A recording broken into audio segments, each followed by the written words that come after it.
He's a staunch supporter of the free press, yet he bankrolled a lawsuit to bankrupt an independent media company. But these were not journalists. And most of all, he's an immigrant libertarian who's the most public supporter of Donald Trump in all of Silicon Valley. What Trump represents isn't crazy, and it's not going away. This is the story of how an openly gay, immigrant genius, libertarian billionaire went from tech contrarian to Silicon Valley's biggest Trump supporter. Peter Thiel was born on October 11, 1967 in Frankfurt, West Germany, to Suzanne and Klaus Thiel. Peter's family emigrated to Cleveland, Ohio when he was 1. An Ayn Rand devotee during his youth, Thiel attended Stanford University majoring in philosophy. His Stanford experience shaped a really big part of who he decided to surround himself with. That's Lizette Chapman. And I cover technology and venture capital here at Bloomberg. He and his Stanford friends made their first big splash in tech with PayPal. After selling to eBay for $1.5 billion, they would become known as the PayPal Mafia for each incredible success after PayPal. For Thiel, that began with an early, modest $500,000 investment in Facebook. And in VC speak, early means big risk, but also big reward. He turned that initial $500,000 investment into more than $1 billion in cash. But Thiel was just getting started with Facebook, and he went on to make a whole bunch of wildly successful investments. From SpaceX to Airbnb to one of the largest, most powerful companies in the United States, if not the world, and of course that's Palantir. The incredibly controversial secretive data mining startup he founded with his colleagues from PayPal. It connects data silos and then allows non-technical people to search that information for patterns.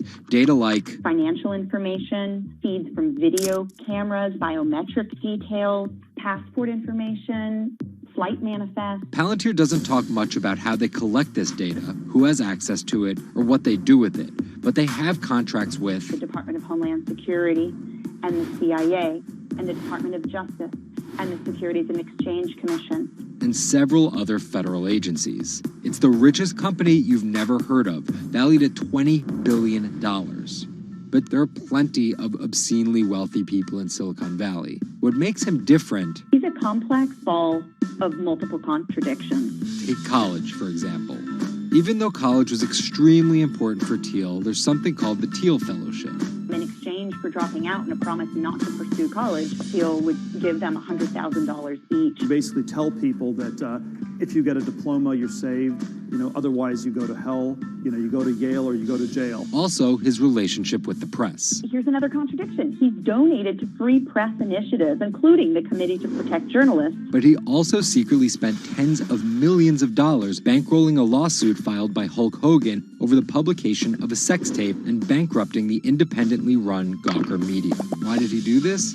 Because in 2007, one of Gawker Media's blogs, Valuag, outed him as gay. And with the lawsuit, he found an opportunity to get back at them by funding the lawsuit that Hulk Hogan was able to bring then, but he wouldn't have been able to do that without Thiel's money. And finally, Thiel's biggest contradiction, his endorsement of Donald Trump. When he was asked about his support for Trump, he was surprised at the outrage that came with it from many of his colleagues in Silicon Valley. He didn't want more of the establishment. No matter how crazy this election seems, it is less crazy than the condition of our country. After briefly supporting Carly Fiorina in the primaries, Thiel pivoted to Trump, donating $1.25 million to Trump and his associated super PACs in October 2016. And he didn't just help Trump financially. He gave a full-throated keynote speech supporting Trump at the Republican National Convention. I'm not a politician, but neither is Donald Trump. He is a builder, and it's time to rebuild America. And when Trump was finally elected, Thiel was given the reins to an enormous amount of power. And I want to thank you, man. You have a very special guy. He was named the transitional advisor. And in that role, he did a lot of interviewing and a lot of vetting to fill hundreds of cabinet positions and different jobs within the administration. But it turns out, Thiel's support isn't unconditional. Talking to people who spend time with him, I have also heard that he is no longer a great supporter of Trump. It was reported that Thiel was unhappy with the direction of Trump's presidency. Ever since, he's been mum, making no public appearances, no statements, and staying out of the spotlight altogether. Although there have been suggestions that Trump could tap Thiel for a top intelligence post or ambassadorship, there's no indication he'd accept. He's described his relationship with politics as schizophrenic. He gets really involved, and then he runs away as fast as possible. Whether Thiel takes a new position or simply continues as a board director at Facebook and Palantir, at just 50 years old, he's primed to wield some serious influence in technology and politics for decades to come.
Two 2016 was again the hottest year on record, and the previous 17 years have seen our 16 most scorching. Scientists overwhelmingly agree.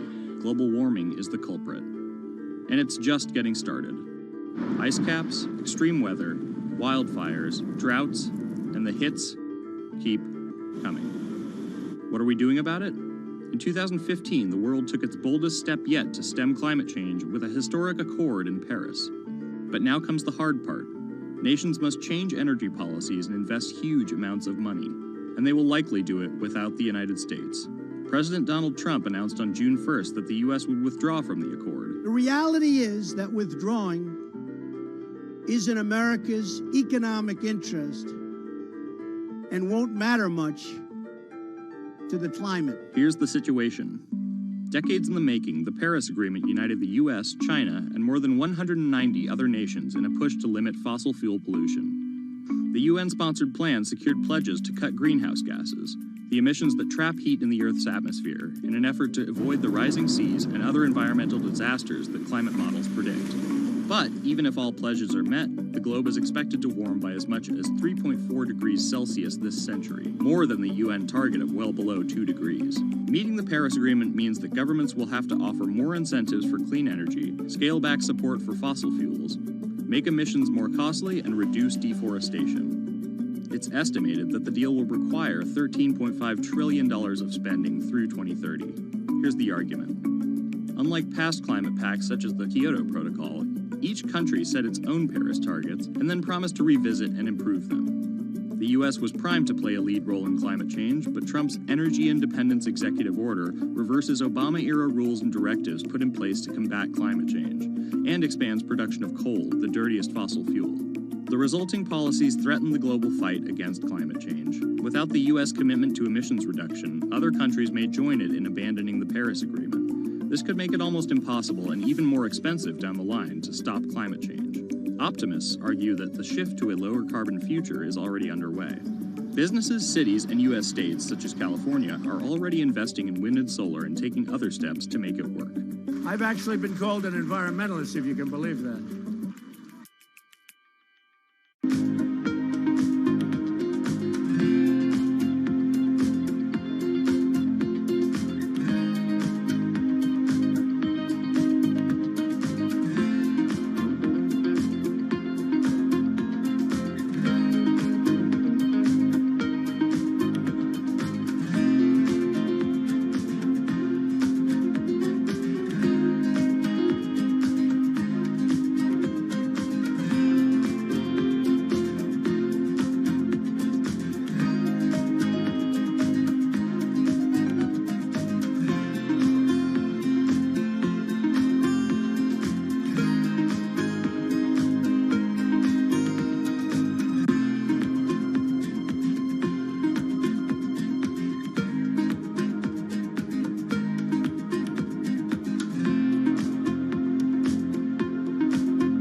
There's an inherent attraction to light and being human.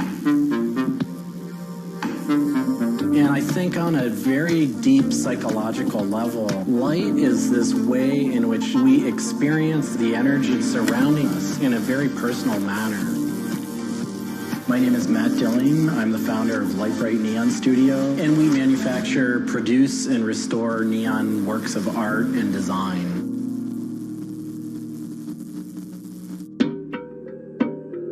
origins of the creative content of a lot of the work at Lightbright comes from a variety of sources. Sometimes people come with a napkin sketch. Some people come with an Adobe Illustrator file. And we have a whole design team who then we kind of work together to help create layouts of what it might look like. Scale it up and create a paper template using a pen plotter. And that paper template actually becomes our guide for what we're going to bend the neon to. We take from the office into the glass shop. We pick out the right size tubing with the right color for the right size project. From there, we heat up the glass tubing.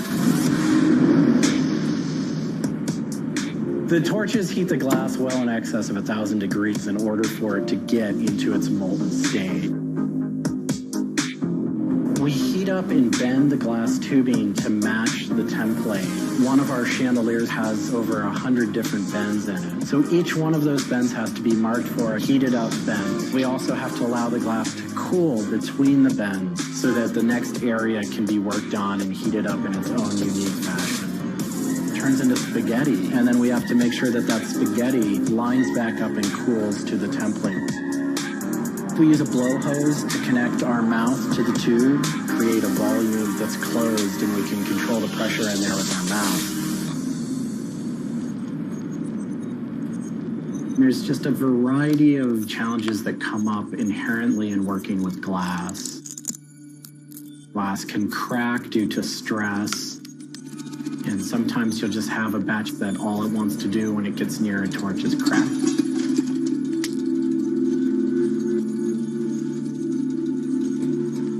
After we've bent various components, we have to go in using the crossfire or the hand torch and actually weld all of those pieces together.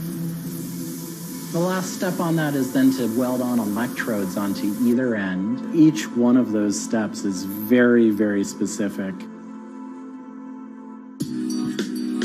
I draw inspiration from so many different experiences. It's hard to come up with one thing that's particular, but one of the ways that I really am able to connect with the creative is to float. Floating is a similar experience to meditation, to psychedelics. Going into a blackened room and laying out in a body of water and salt that's heated to your body temperature, and it allows for all sort of external stimulation to fall away. And your internal world really begins to bubble up and manifest. You really get to experience a different relationship to your mind.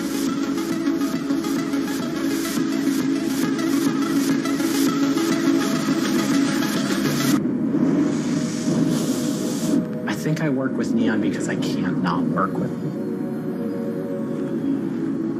It's so challenging and so rewarding. And those things are so intertwined that there's no way of separating it out. I learn so much and continue to learn so much by working with it. I find so much inspiration in working with it, and I just continue to experience new and different things through the medium. It's that close to me at this point.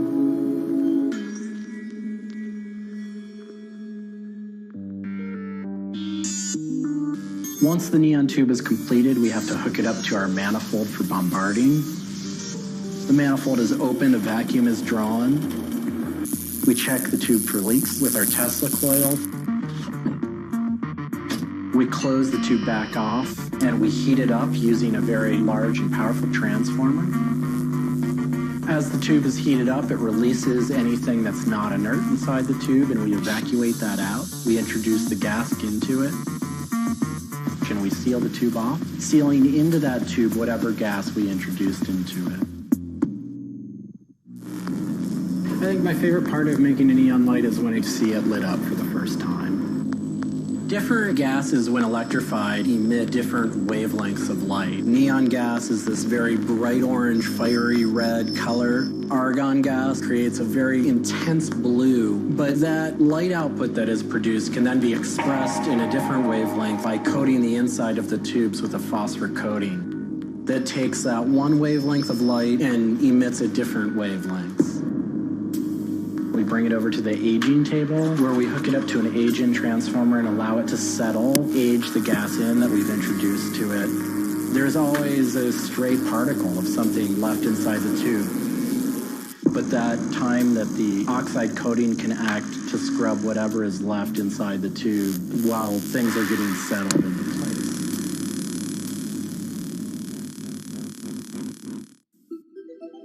Once the tubes are aged in, we move on to our process of assembling two halves of the fixture together in a jig, gluing up the center of the fixture to its spindle. Once the adhesive dried, we would connect the wires from the fixture together into a transformer, and we turn on power and it lights up.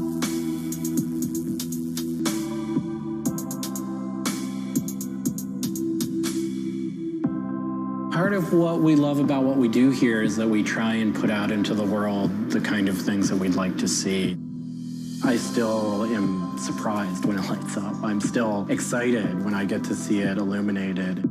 There's an ineffable quality to it. To me, is this insight into the inner workings of the universe. It literally is. It's a way of looking at what is surrounding us in the cosmos in a new light.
It's a bit like an addiction.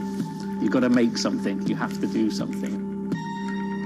It's borderline obsession. And every bike we build is my favourite bike at the time, and as soon as it's done, I want to build another one.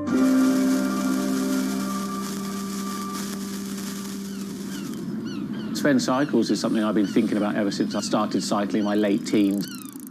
We want bikes that ultimately you'll really enjoy riding. There's never a bike that's the same. There's always a slight change. And as we build them individually as well, they have the marks of a bike that's built by hand. Most people I know cycle have an idea of their dream bicycle. And it may be an evolving idea you've had in your head. And we've worked with a lot of people that have come to us with sketches and scrapbooks. It's really, really nice to build something that's just one-off and unique. I think a lot of people see a bicycle as two wheels and a frame in the middle. There are a lot of subtle changes and nuances in design which can change the riding characteristics quite dramatically. I'm a really big fan of modernist architecture, and the simplicity of a modernist building is really hard to achieve. And with some of our bikes, they may look very simple, but I think people should not underestimate the time and effort that goes into designing a product. Tubing is key to a bike's feel and ride. Reynolds tubing has been in my life ever since I can remember. Growing up, I could never afford a frame manufactured with their tubing. We can now put a badge on our bike saying manufactured at Reynolds, which is a sort of thing as a kid I just wouldn't have believed was going to happen.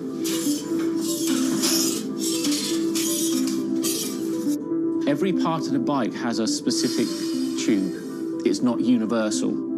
The first thing we do is get the tubes out, check they're correct, check the wall thicknesses, sand the edges, make sure it's all really clean, because if it's not clean, the tubes won't join together correctly. We build in steel because I still believe it's one of the best materials to use. It's been used in bikes since the late 1800s, and they're still using it now for a very good reason. It's the flexibility that we can replace the tube, repaint the bike, and you wouldn't know it's damaged. I just like working with it. It's very sculptural. This isn't sort of aerospace precision engineering. It's a steel rule and a marker. So when we're cutting the tubes, it's within a mil or two. But what we're trying to do is take the best from bicycle building in the past and add a little bit of modern flair to it.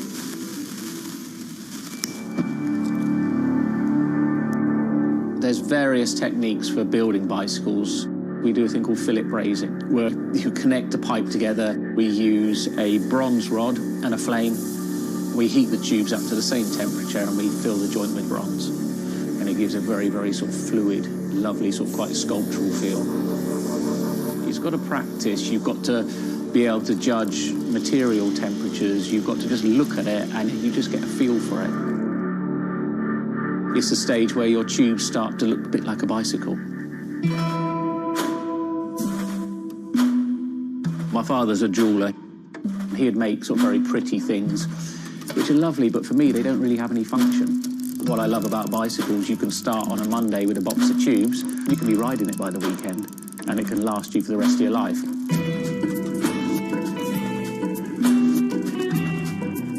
Outside of the frame and forks, the other most important part is the wheels and tyres.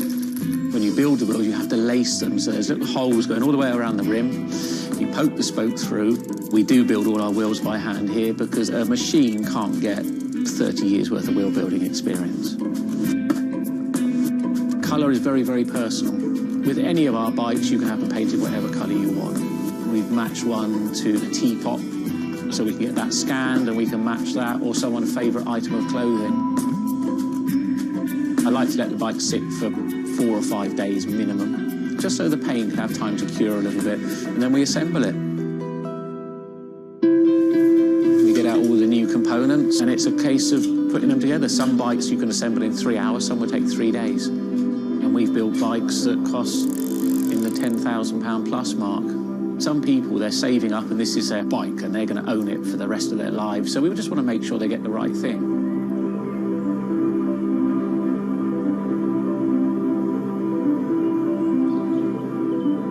I think the bike for me was the first time I had some freedom. So as soon as I had one, I was off. A lot of people still get that thrill as when they were a kid blasting down a hill, wind going through their hair.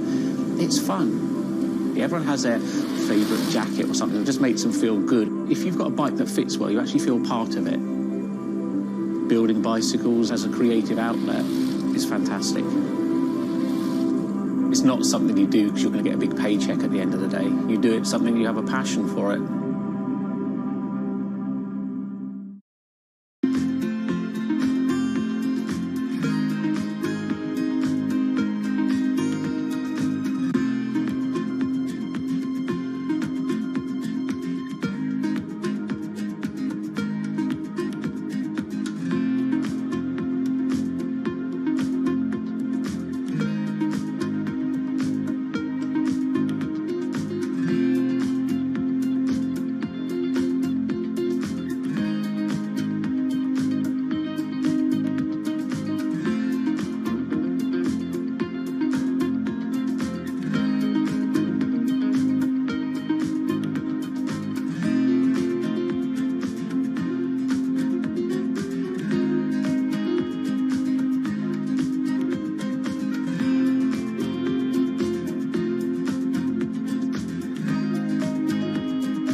If you ever saw a wooden surfboard, it was probably hanging in somebody's house or underneath the deck.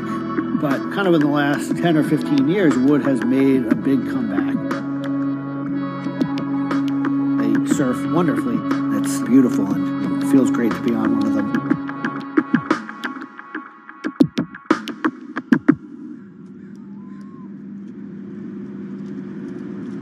I always had a love for wood and kind of passionate about things that went in the water. I've kind of been around wooden boats most of my life. There's just so much character. The way they're built, the stories that come with them, a lot of that has translated over to why we build surfboards the way we do.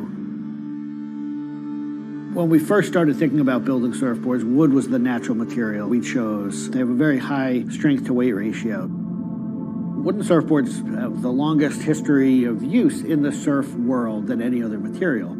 People have been surfing wooden surfboards since kind of the first documented history of people riding waves. The board starts in CAD, where we take a 3D model, break down the shape, and kind of create frames and templates and all the inner parts of the board that we get cut on a CNC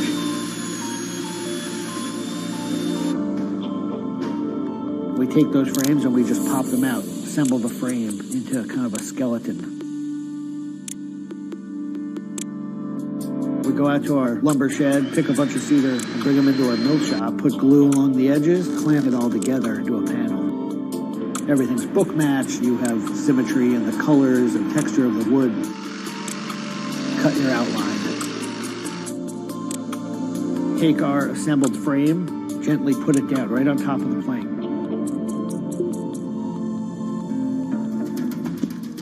Once that foundation is started, you're basically building up the three-dimensional shape, the outside part of the board, using lots of strips that kind of interlock and fit together.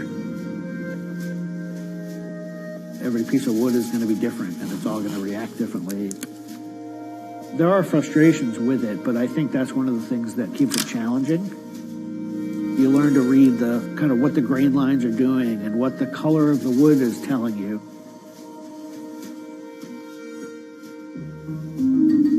Once those rails are cleaned up, we put our top planks on. It's a little bit like putting a lid on a box. It's like, this is it. Whatever's inside that board is staying inside that board. And by tensioning some rope, you can clamp the two together. It's like a time capsule.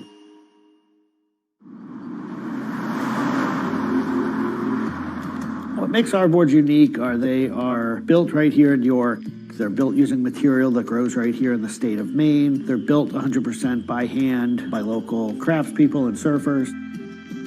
There's a lot of time that goes into these boards, between 40 and 60 hours start to finish. We wanted to build surfboards that were as hollow as they could be, but still be strong enough to work well. Too light and they don't surf well, but too heavy and they don't surf well. So there's a balance point there, and that's where we try to be. Taking the board off the rocker table once the top has gone on, that is by far one of my top favorite parts. It's just you and a shaping stand, a board, and a hand plane. Everything else is out of your view. It's simple, it's pleasurable, it's quiet. You can be with your thoughts and you can just kind of be present. There's something about taking a nice sharp edge tool to a beautiful piece of wood and feeling the curls coming off and knowing that every pass that you're making, you're kind of getting it closer and closer to what you have in mind.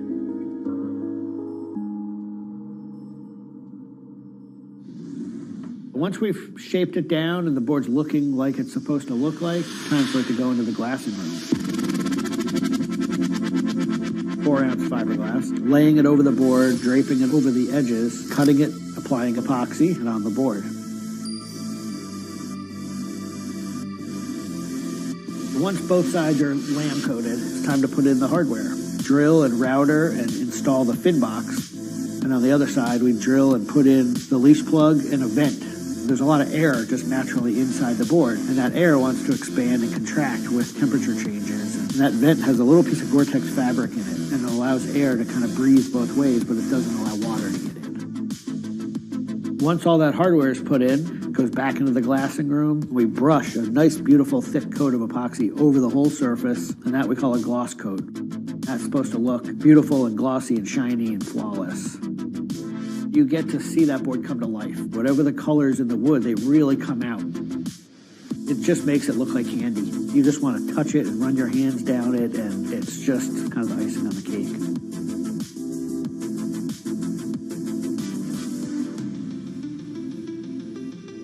Once everything is hard, we put it into what we call the oven, get that epoxy to cure, really kind of bake it, and just get it to harden. Put in the fin, screw in the vent, and ship it out. We just love the idea of building something that's sustainable and long-lasting and made by hand. Kind of gives you a deeper connection to the product over something you might buy on a shelf.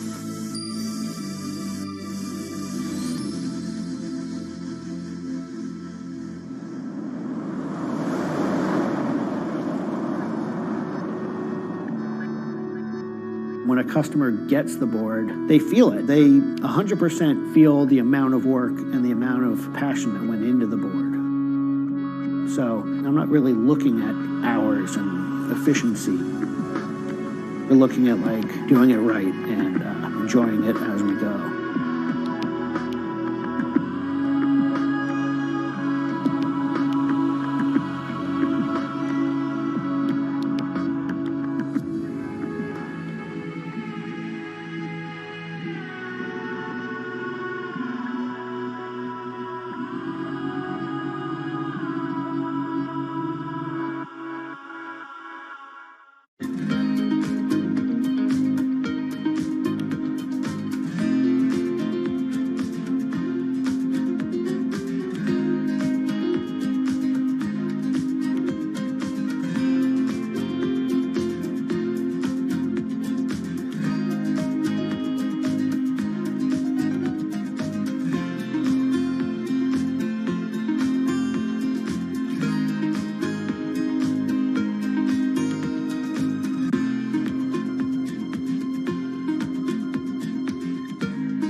Ma Baoli, better known as Gang La, is one of the 4 Grand Marshals leading New York's Pride Parade this year. But in the country he comes from, being gay is still a social taboo. The CEO of a Beijing-based internet company is on a mission to improve the lives of millions of gay men in China. 对于每一个 LGBT 人群来说，即使这个国家不允许你跟同性爱人结婚，但是你仍然要勇敢地去选择你自己的生活，你仍然应该拥有幸福生活的权利。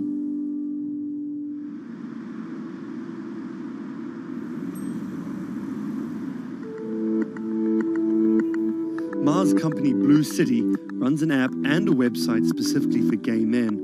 Blued is one of the biggest gay social networking apps in the world, with an estimated 30 million registered users. Unlike most other apps, Blued is more than just dating or hookups.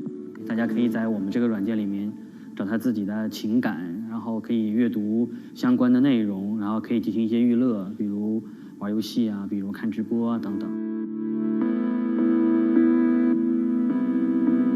Back in 2000, when Ma studied at a police school in northern China, he realized he didn't feel like everyone else. 因为他们都找女朋友，然后谈恋爱，但是我对长得好看的同性的男生，我反而觉得对我更有吸引力。所以那个时候我就到互联网上去找这样的一些资料，然后希望能够告诉我自己我到底是谁。互联网上所有的信息都是负面的，都是错的，就是说同性恋要电击疗法，要被治疗，然后要吃药等等。After visiting some foreign websites with different attitudes to homosexuality, Ma created his own site for a Chinese audience, encouraging people that 他们也是正常的，他们不用自卑，然后也不用自杀。Even though attitudes towards homosexuals are slowly changing in China, it's still a social stigma. The virtual world of Blued, where members can be open about their sexuality, is for most a striking contrast to their real lives. This is live streaming, a function added to Blued in late 2015, right as the internet craze was starting to take off in China. Many self-made stars like Jin make decent amounts of money by receiving audiences' virtual currencies and gifts. 我们不是彼此的初恋，初恋这种事儿都不靠谱。For Kyle and Klaus, a couple who have come out, live streaming on Blued means something different. 其实我经常会收到很多粉丝的一些互动的留言，就是类似就是说你们让我们看到了同志情侣之间的一些希望啊，我看到这样的留言我是很欣慰。The government's rules for acceptable content online may shift quickly in China, with LGBT material in a grey area. Many companies feel the chill of the recent internet crackdown, but Blue City still runs as usual. Ma has won the Chinese government's trust by helping with HIV prevention among gay men. A third of the company's staff are dedicated to screening pornographic and politically sensitive content. 我不太多的愿意去对抗，我更多的愿意去对话，去改变他们的想法。我觉得这个可能在中国来说是更有效的。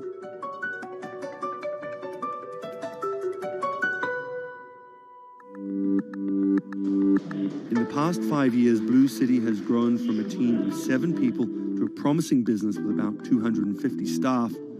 Ma said the company earned over $15 million last year, mainly through advertising and selling virtual currencies to live streaming audiences. Now the company is expanding overseas. 我希望吧，通过我们的努力，Blue能够成为全球第一家在美国纳斯达克或者是纽交所上市的这样的同志互联网公司。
This is Rich Chiga.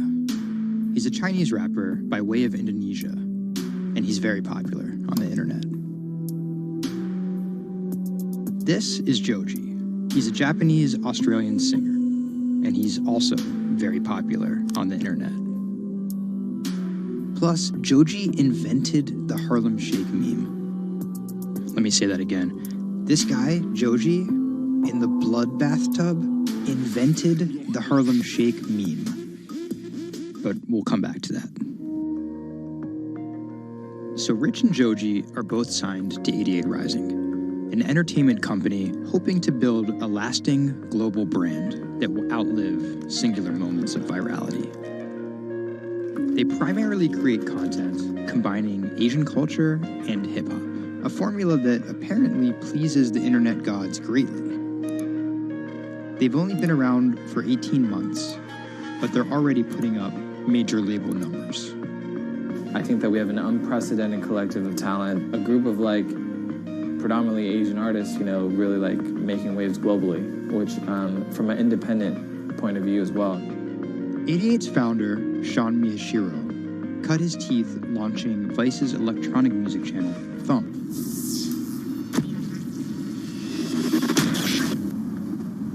But quickly, Sean became interested in life beyond dance music. I knew that after launching a whole content platform that I have kind of the ability and the know-how to do it again, but for what was the question? So Sean moved to the Bronx to start over and figure it out. He couldn't afford an office space, so he worked out of his car at the top of a grimy parking garage. Everything kind of started here. If you look around, this is my environment. This is my serenity, really. 88 Rising was built here. Built on the grounds of LA Fitness, residence in a parking garage. I was living in the Bronx. I'm just damn, where the hell do I go? So I just come up here and I just kind of figure things out every single day. Being okay, what the hell is this thing? Coming here was kind of my own kind of private office, basically. To be honest, I would even go to the bathroom here. I would take pisses here, you know what I mean? It was, it's just too far to go back down there. When I need Wi-Fi, I'd spend a good part of the day at Dunkin' Donuts. Hi, how are you? Can I get a chicken snack wrap? Before 88 Rising officially launched, Sean caught a surprise break in the form of a Twitter friendship with a funny 16-year-old kid from Indonesia named Brian, who taught himself English by watching Rubik's Cube tutorial videos on YouTube. Seriously, that's true. I thought his Twitter was genius, from the future, just crazy, and just the shit that he was saying, the memes he was making. But I didn't know that he rapped or anything like that. I really didn't, and he came up with that stick 2 weeks later. 12 in the morning, pop shells for a living, and baby gon' smell blood trail every minute, bro. Dat Stick was Brian's first ever attempt at making a rap song, and it immediately went viral. Everything was great about it, but the one thing that I noticed is the song was hard as hell. Just everything about it, man. Just it was menacing, bro. Soon after the video dropped, Brian signed with 88 Rising. I'll FaceTime with Rich. Sorry for calling you Rich Chiga on my phone, Rich. Brian, he gets super pissed off that he's saved in my phone as Rich Chiga. He's like, dude, am I not a human to you? What's good, bro? What's good, brother? How you doing? Doing great. I just did a sound check. How was it? It was tight. So, Brian could definitely rap, but some viewers understandably took offense at a Chinese kid satirizing rap cliches and calling himself Rich Chiga.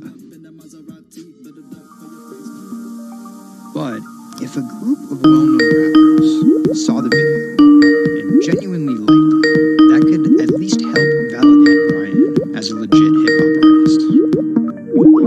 Plus, it could be really funny. It was just kind of an idea that I just had on the spot. Everything that rappers say is better and funnier and smarter and wittier. It's just more entertaining. We just edited it as tight as possible, put it up, and it really worked. Yo, this nigga got a pouch on and a Reebok pouch. This is the hardest nigga of all time. You said when you come for a trigger like me, that was dope. It's just lit, and I think people will take it as a joke at first, but it's like if he ran with that and kept doing more videos like that, it's just lit. You know, I'd never been to America before, and like all of a sudden, just like I see like all the rappers that I listen to just like reacting to my stuff, and I was like, what? How did this happen? The reaction video also went viral, and even led to a remix of Dat Stick featuring Wu-Tang's Ghostface. I'll get on that track. You know what I'm saying? Yeah. Really, on the remix? Yeah.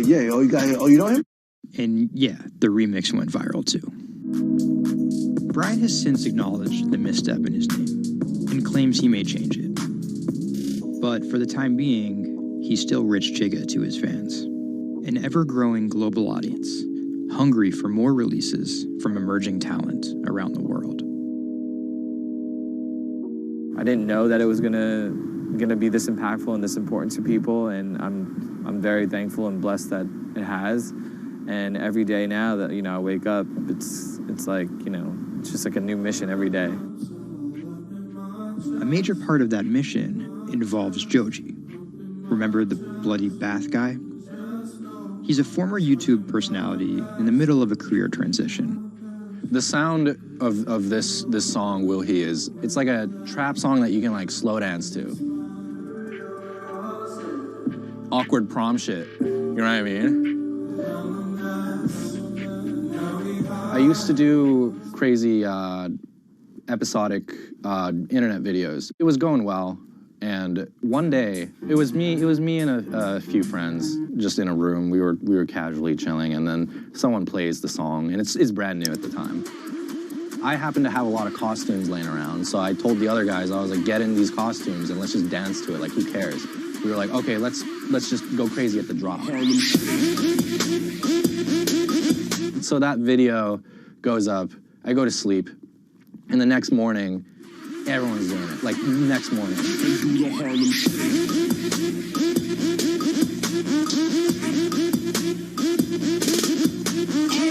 That taught me a lot about the internet, how people want to just be a part of something. And from that point on, something changed, and I was a little better at understanding demographics and people and what they want to see and what they want to hear.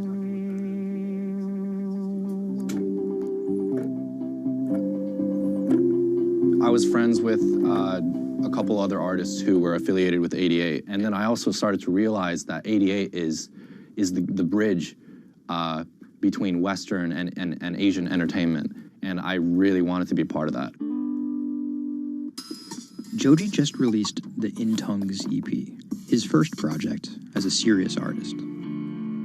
Joji's In Tongues record came out a couple weeks ago. It's #2 on Billboard on the R&B charts, which is crazy for, independent release, and he's like a brand new artist. And the success is even more impressive, knowing he went from creating something like this, it's just Taco Bell, what could possibly go wrong? to creating something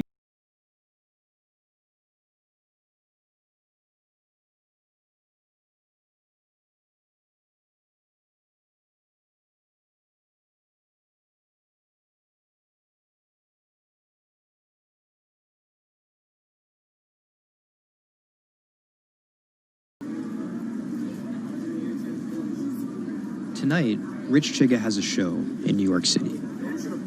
Tickets sold out in an hour. I came here, I'm first online. I was here at 1. Yeah, I was the third person online. So why'd you get here so early? Because I want to see Rich Chigga. I want to touch him. What do you guys think of Joji? He's my That's my dad, son. You guys cop the new EP or like? Yeah. I woke up at 6 in the morning just to cop that shit. And then I listened to it, and that shit started making me cry.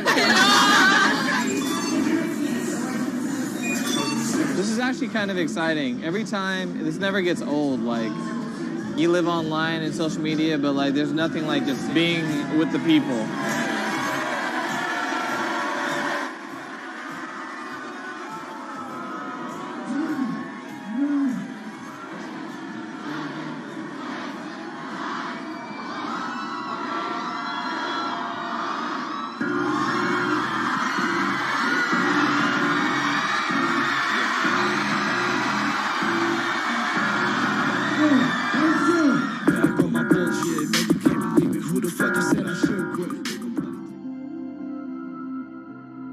More often than not, viral success happens by accident.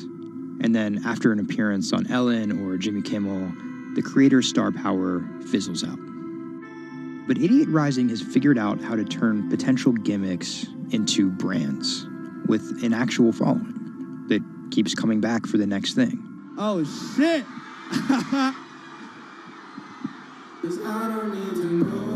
So keep an eye out for Idiot's next move.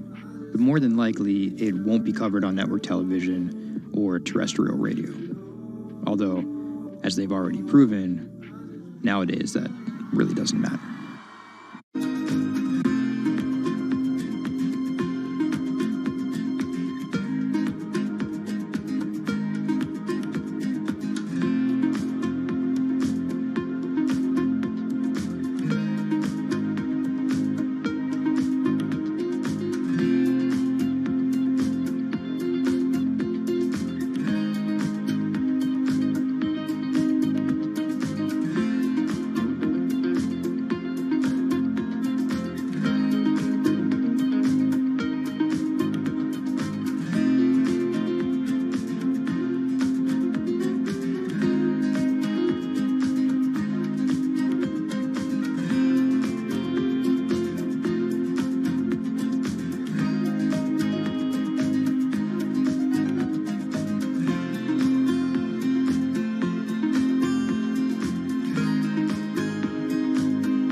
Online retailer Farfetch is betting it can shape the future.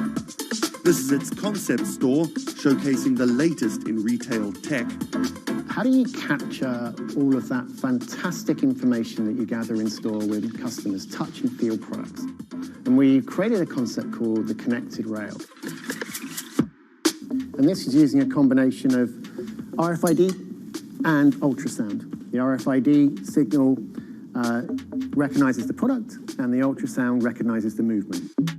Take the product off, and then you'll start to see your products appear. And essentially, it's like online browsing behavior. Whichever products you touch and pick up in the store are automatically sent to your app. This is effectively what you've created is your in-store wish list. In the middle, you'll see essentially a hologram of the product. What the customer sees, they control the experience on a touch device. What this allows the customer to do is take elements of products and then add their own style to it.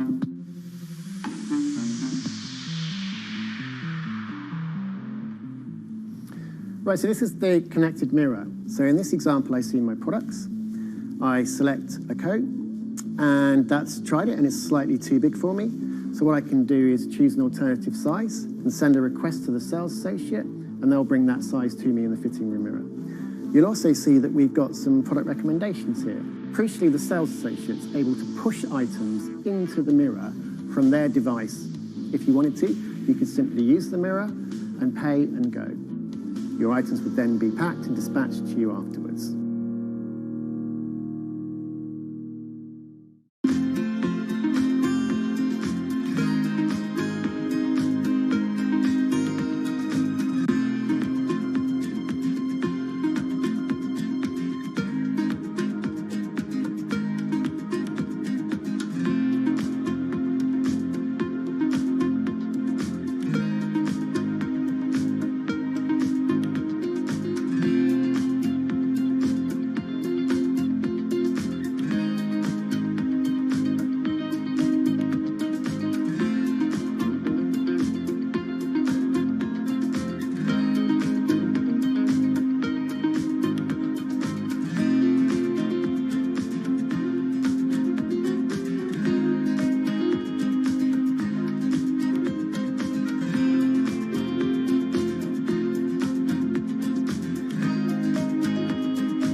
Do you want me to turn you so you're looking outwards?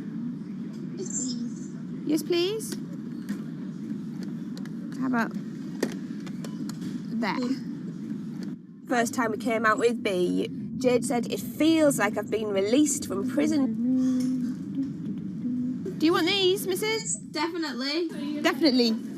Right. Yeah. And she could say hello to everybody, people she hadn't seen for months. It's It's Jade. Jade. Oh. So you can talk to Jade through this. Hi, Katie. She's there. Hi.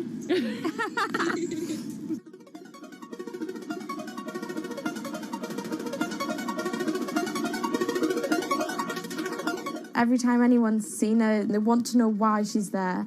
And it's kind of the opposite of when you're in a wheelchair and people see you and they kind of go, oh, should I look? I don't know what the right protocol is. When there's a tiny robot with its bright little eyes going around just looking happy everywhere, it really opens you up for conversation. You've got some friends here, look. Hiya. When I saw her for the first time, I remember thinking, this is going to change things. This is one of those points where if this was a book, this would be the cliffhanger.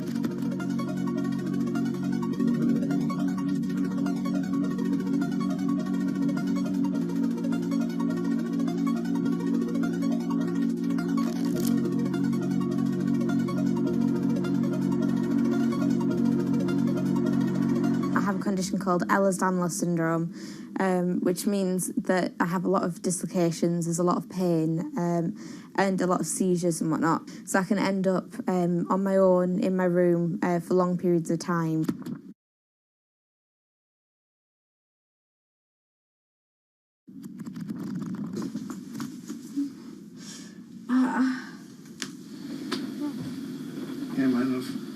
A lot of the time, with a condition like my own, of course there's the pain, and the pain is bad, and the dislocations are bad, and the seizures and being in paralysis and never knowing whether you're going to be able to wake up properly tomorrow, that's bad.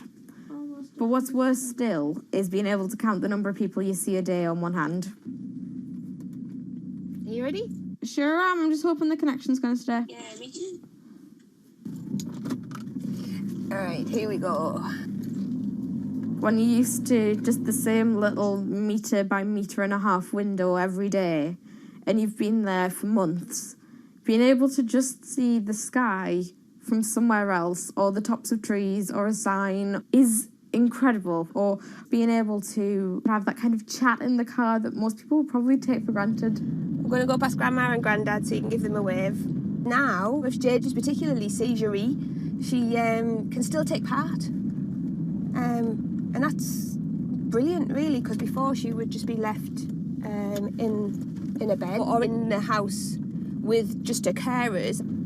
It's quite a small world, that. Right, so there's one of her. Here, this costume I'm busy making at the moment. When I'm not on bed rest and I'm not just wearing pyjamas all the time, I enjoy being able to dress as different characters and go to Comic Cons and that kind of thing, because it just lets me show a different side of myself, and it's a bit of fun. If you can't go out that often, you've got to enjoy it when you do. Was that? Good. It's one of those weird things where I want to not have to use B because I want to be well enough to be able to go to those places myself. Like, it really makes a big difference to me to be able to go into school. But the thing is, with my condition fluctuating all of the time, I can't go into school reliably.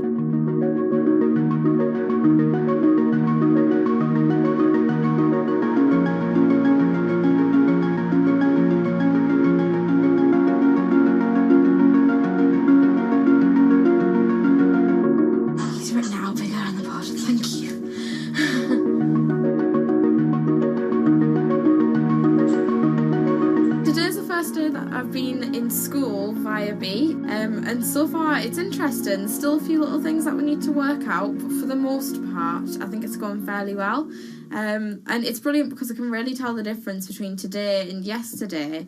How yesterday I forced myself to go into school when I wasn't very well, and I was really tired afterwards and ended up having loads of seizures, whereas today I've been able to do all of the work. I've been able to keep a clear head and not be ill, which means I'm able to be more focused on my schoolwork. So there is my first step of working, is to simplify root 8. The algebra test is next week. Now I'm trying to make friendships which I'll be able to maintain with B. Before that, I end up letting people down quite often. B gives me hope, yeah. She's just always there, and if I can't do something, she can. And if I need sort of assistance to be able to make commitments, then she's there, and she means that I feel like a more valuable person because I'm more reliable.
debuted, the 4G wireless we have today allowed people for the first time to hit the road and explore unknown places with only a smartphone for directions. When 5G arrives, it could enable driverless cars to take us there as well. 5G stands for fifth generation mobile networks or wireless systems. It's insanely fast and can accommodate a lot more connected devices. But the reason it's being called revolutionary is because 5G will allow connected devices to speak to each other as well as people. Right now we're living in a world where really it's a one-way experience. That's Bloomberg tech reporter Ian King. The network talks to your phone, you look at your phone and access data, then you send something back to the network. What we're being told about 5G is that really for the first time we're going to see machines communicating with each other over mobile networks in a meaningful way.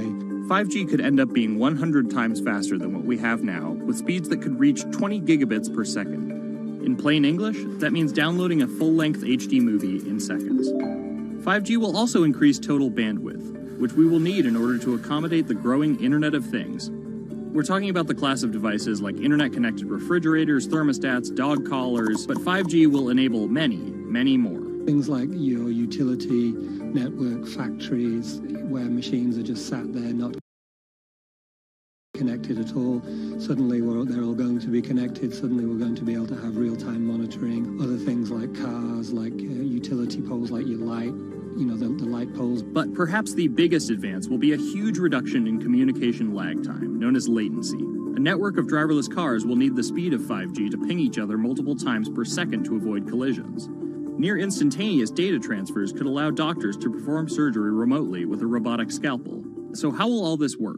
First, you need to improve network density. And that's just a fancy word for saying you put more towers out there. What we're being told is that's not actually the case with 5G. The idea is 5G will not only use the existing mobile spectrum, but also tap into higher frequencies called millimeter waves. Millimeter waves can carry more data, but only travel short distances. This may mean you'll see a lot more of these base stations around town. And the new towers may have as many as 100 antenna points, compared to about a dozen on 4G cell towers. So when will we get 5G? Getting 5G ready is expected to cost providers $275 billion over 7 years in the US alone.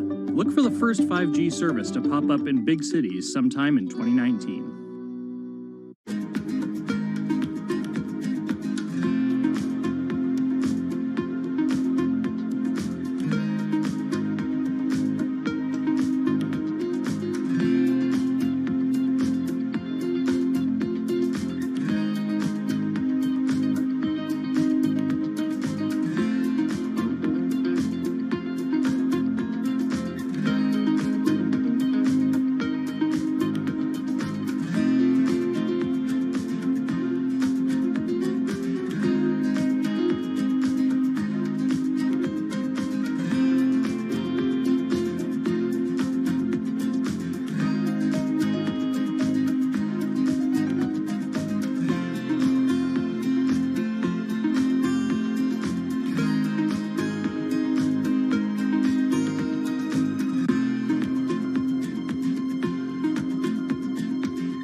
The cubicle represents a tyranny. It confines your imagination, your thoughts, into a small physical area. Imagine pretty much every software engineer or finance person being able to, disconnect from their desk and look at holographic monitors on a beach and doing their work from there. That's not going to be science fiction. It's the modern office place. Silicon Valley is all about building the future. A startup called Meta thinks it's getting there first, thanks to a big bet that it's made on augmented reality. How are you? Good, thank you. Welcome to Meta. Thank you. Call it a 360-degree office where you can spatialize your thoughts as part of your workflow for education, architecture, design, engineering, etc. People often mix up augmented reality with virtual reality. VR totally blocks your ability to see or hear the real world. AR overlays holograms onto what you already see. Meta has tried to make its version of the workspace feel familiar. You grab the hologram instead of using a controller or a mouse, and your brain already knows how to do it. In other words, we've designed an operating system that humanity has always known how to use. So you can see this eyeball, which is, by the way, photorealistic. You can see my hand is occluding the eyeball, and now the eyeball is occluding my hand, right? You see those two circles? They get small, and then they turn into this glowing white ball, and then I can move my hand around supernaturally. I can do this with two hands and rotate the thing. I can stretch it. I can throw it back right into the shelving system, and that's all you have to learn to become a modern worker. And to prove this, the employees at Meta have started to get rid of their computer monitors, trading them in for Meta's augmented reality headsets. Mayron thinks that in less than a decade, we'll all be just wearing strips of glass that can project holograms.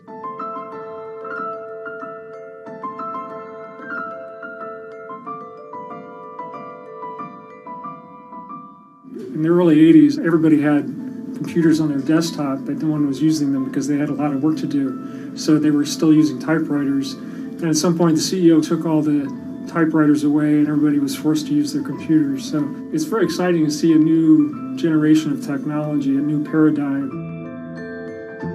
I consider us like pioneers in the holographic wild. I'm pulling up my browser with my hands and sending out emails to colleagues and just kind of really acclimating to the new environment.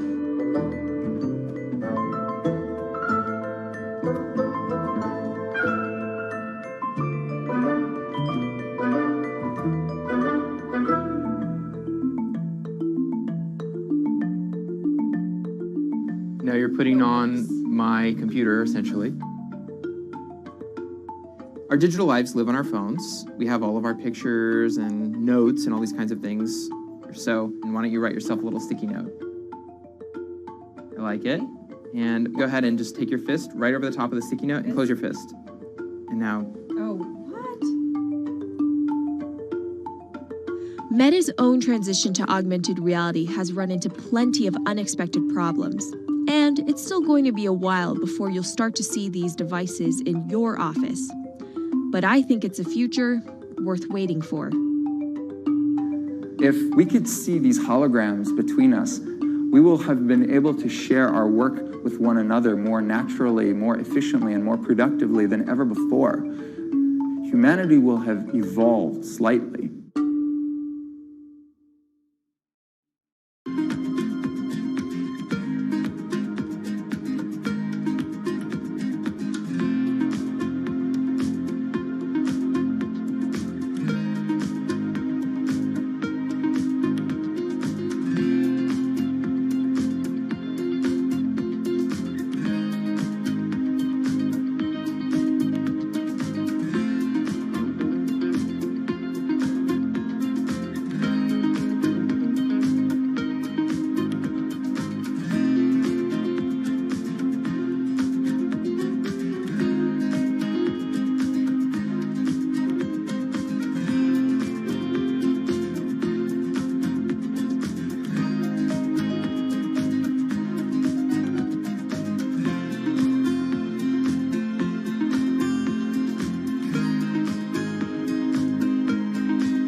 This is Hatsune Miku, Japan's sensational virtual pop star. She's released over 100,000 songs in multiple languages and performed sold-out concerts around the world. Her image has appeared in games, on TV, in car races, and is even etched on the side of a Japanese space rocket. I came for Hatsune Miku, Carlos. She's Lady Gaga's favorite digital pop star and opened shows for her in the US 3 years ago. Tens of thousands of fans attended her exhibition and live shows near Tokyo recently. 理想のアイドルっていうとどの曲でもミクはすごい綺麗に歌ってくれる。他没有缺点啊，没有任何让我们感到不开心的一些新闻。She's everything to everybody. That's probably why she's so popular.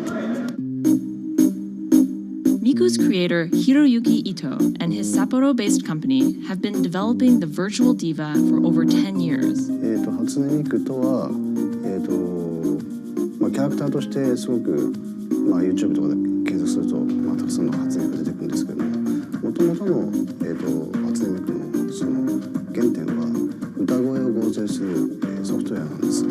Both the software and character are named Hatsune Miku, meaning the first sound of the future. Originally based on Yamaha's Vocaloid technology, Miku the software has a sound bank containing voice samples and a huge array of tools. You input the melody and lyrics, then Miku the character sings them.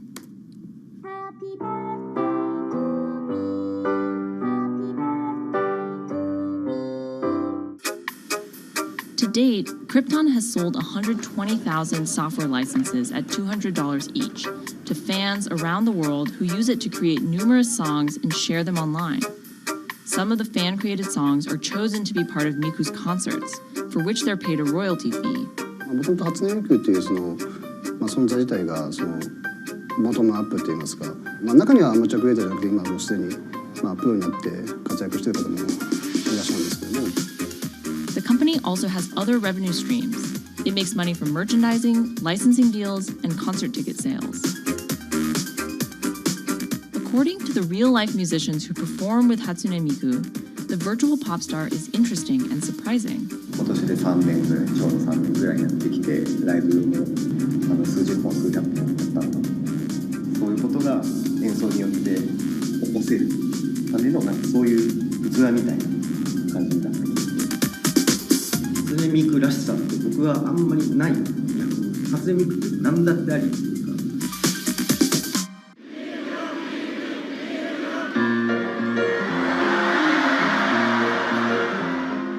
For Ito, Miku has the potential to change the way we think about music. そういう新しいそのテクノロジーによって新しい音楽のあり方っていうものを模索していきたいと思っていました。And for her fans, it goes even further. 初音ミクって魂がないので、だからみんな魂を作り上げるために存在する。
Now, there are a lot of fitness gadgets out there. In my quest to get fit, I tested 17 of them over the last few months. At least one personal trainer I know was a little bit skeptical. Yeah, I've been watching these new technologies come to the market for almost as long as I've been a personal trainer. They're just tricks and tropes. They're not much different than the Bowflex machines or, to be honest, the original Jane Fonda workout video. But some of these gadgets that are just coming to the market do so much more than what they used to do, just tracking your activities. Out of all of them, this chest strap was my favorite. It comes with a robot coach that points to the future, one where you might not need a human trainer at all. And it works like this. You wear the chest strap so that it can read your heart rate, and that connects to Move's free app that talks to you. Welcome to Move Heart Rate Hit Outdoor Running. Let's get moving and warm up in zone 2. Move's computerized coach tells you what to do at that exact moment, whether you're running outside or you're doing body weight exercises indoors. Swing your arms faster to get your legs moving quicker. Let's crush this round. And by reading your heart rate, she knows exactly how hard you're working. She keeps you honest. Way to go, you are in the target zone. Keep pushing, you're almost at the end of the round. Don't give up. I've been running for 7 years now, and my biggest problem is that I never push myself hard enough.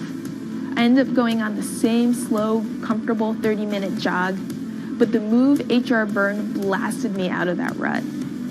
By the end of these half-hour exercises, I was drenched in sweat in a way that I never am when I work out alone. Training with a real person is great, whether that's your group instructor or your coach or your personal trainer, but humans, they're expensive.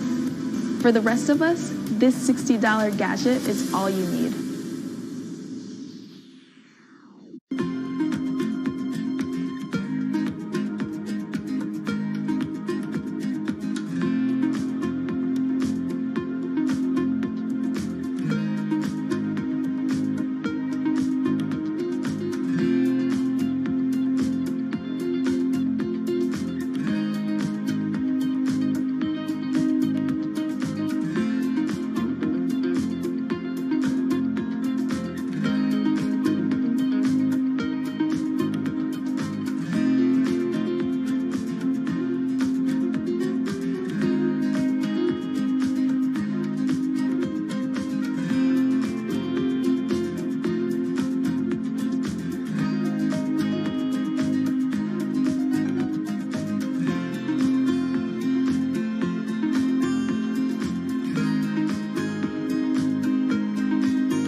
does it take to change the world? A big army? A cure to a pandemic?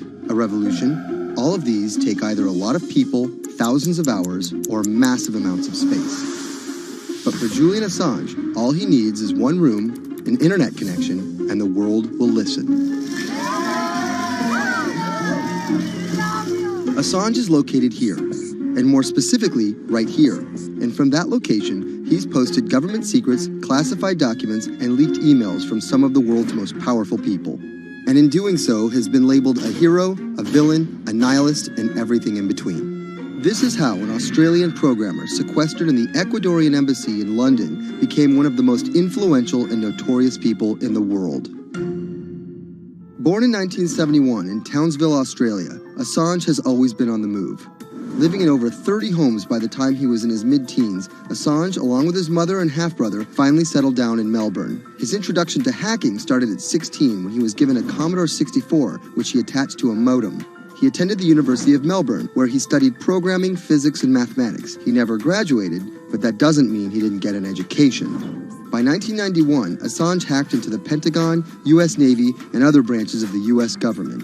In 1996, he was caught by the Australian Federal Police and charged with over 30 counts of hacking and computer-related crimes. He didn't get any jail time, but he was fined $2,100. I think the first taste of what would come later was the hacking that he did as a young programmer, and that really sort of foreshadowed a healthy skepticism of the use and abuse of technology by governments. That's Vernon Silver. I'm a reporter for Bloomberg's investigations team. Assange's youth as a hacker laid the foundation for him to start WikiLeaks in 2006. But what is WikiLeaks? It's a website that posts unfiltered, usually classified documents. What separates it from every other media outlet is that they have no editorial hierarchy. With a publication like the New York Times, information comes in, they take that information, package it, then disseminate it for the public to see. WikiLeaks, however, cuts out the middleman. WikiLeaks gathers information, most of it given to them anonymously. So what they're doing is really very simple. They get the information in one end from who gives it to them and out the other with sometimes minimal interference. Julian Assange is the leader of that, the mastermind, the creator, and really, because he thinks of it as a journalistic enterprise, the editor-in-chief. But every story starts with a source, and Assange has some unconventional sources. Julian Assange does not hack as far as we know. He is the recipient of people who are either insiders who give him secret documents or hacked emails from a foreign power. That's Eli Lake. I am a columnist for Bloomberg. And there was no source bigger for Assange than Chelsea Manning. He used to be known as U.S. soldier Bradley Manning. In 2010, Manning provided Assange and WikiLeaks with hundreds of thousands of leaked government documents. WikiLeaks quietly began releasing the documents in February of 2010, then made big headlines in April by posting what is now known as the collateral murder video. Come on, fire! It was a vivid, graphic video. It changed the debate on the Iraq War, and importantly, it put WikiLeaks on the map when they put it online, and they couldn't be ignored at that point. And those leaks were just the beginning. They went on to post more than 90,000 leaked documents known as the Afghan war logs, 390,000 documents known as the Iraq war logs, and 250,000 private messages between diplomats called cables in what is now known as Cablegate. These leaks were met with very real ethical questions. The problem with publishing those cables was that a number of confidential sources for U.S. diplomats who faced real danger when their names were exposed. Then Secretary of State Hillary Clinton drove the point home that every country, including the United States, must be able to have candid conversations about the people and nations with whom they deal. Shortly after Cablegate, the Swedish government issued an arrest warrant for Assange on allegations of rape and molestation. He claimed the allegations were fabricated to get him extradited to the United States, a claim the U.S. government denied.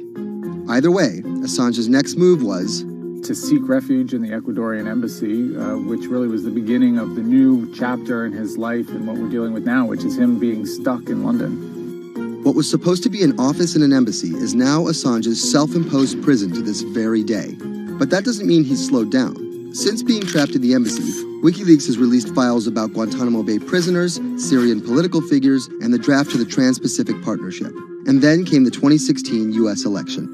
Thousands of leaked emails showed Democratic Party officials possibly plotting against Bernie Sanders in his race against Hillary Clinton. Over the course of 68 days, WikiLeaks released 20,000 confidential Democratic National Committee emails. In terms of the presidential race, if you look right here, when Assange released the first batch of emails, Trump actually takes his first lead against Clinton. I think we've had enough of the Clintons, in all fairness. Once WikiLeaks started exposing secrets of the Democratic Party, Julian Assange became a hero to many on the right. Public opinion kind of flip-flopped. WikiLeaks! From the emails, we now know Hillary Clinton's campaign manager makes risotto, and also how the DNC squashed Bernie Sanders' campaign. One thing we don't know is who gave Assange the stolen emails in the first place. Many leading Democrats say they suspect it was the Russians.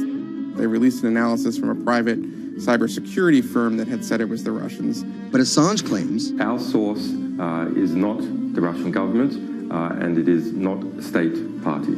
So this is where we stand today. The public still doesn't know who provided the emails to WikiLeaks. Meanwhile, Assange is still running WikiLeaks and still releasing documents. In March 2017, he started publishing documents from the CIA's Center for Cyber Intelligence called Vault 7. The CIA, the agency charged with finding and keeping our top secrets, can't keep its own secrets.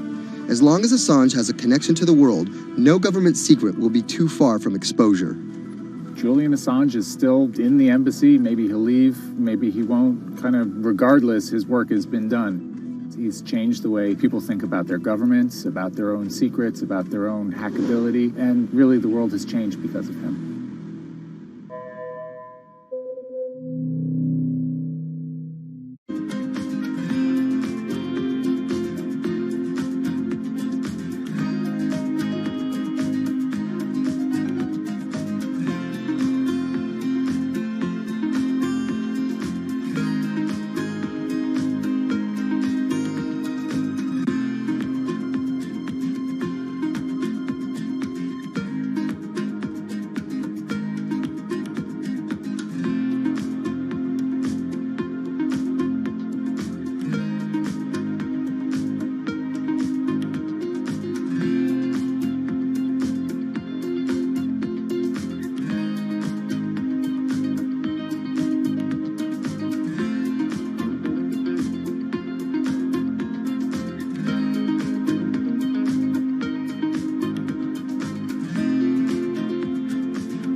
Expose everything you won't admit. And action! This entire video is based on a true story. When I do like motivational speeches or even tell myself like, love yourself and you should love yourself. This is Lily Singh.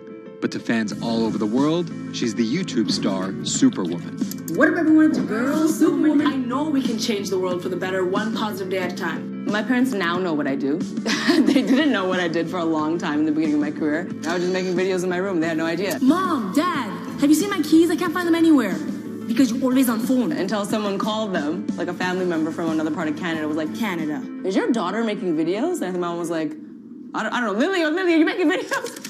Just making videos grew into an entire career. Today, Lily's YouTube channel has some 12 million subscribers, over 2 billion views, and guest stars like Michelle Obama, Dwayne "The Rock" Johnson, and Seth Rogen. I think a lot of young girls are raised to believe that you're going to go to school and then graduate and then get married and then get a job and then have kids.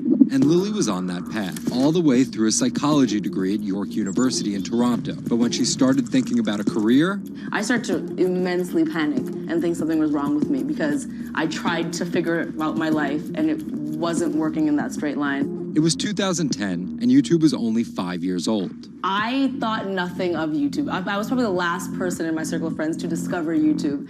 And I remember when I did, I thought, this is so strange. There's people making videos in their rooms, and other people are watching them. So she figured, why not give it a shot? I one day posted a video because I was sad, and I wanted to be creative and happy. She didn't know how to edit video or write scripts, so she winged it. It was so bad and so cringe, and my expectation was literally nothing. I was like, I'm gonna put this video up, a couple of my friends are gonna watch it, probably make fun of me, and that's gonna be the end of this.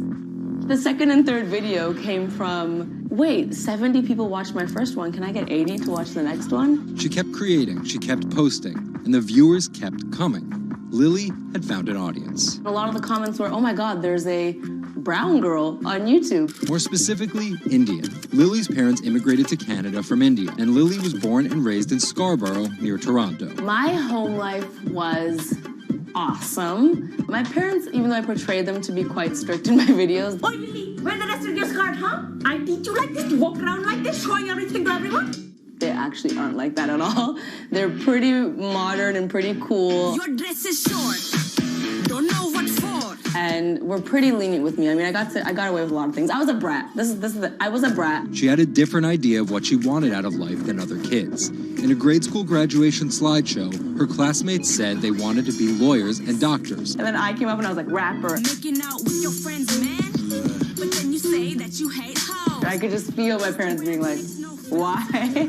Because that's just not something women really did in the Singh family. I know there was a ton of people that weren't happy about my birth being a female, so I think, and that's some real-ish, but it's a real thing. The best thing I could have done to prove to so many people that didn't want my mom to have a daughter was to become Superwoman. What if everyone it's a girl, Superwoman? It was the name of Lily's favorite hip-hop song by Lil Mo featuring Fabulous. I love the song so much because it was one of the only songs at the time that was an empowering female song, where Lil Mo's going on about, like, I will save guys with my superpowers, and I will save girls with my superpowers, and I am the Superwoman.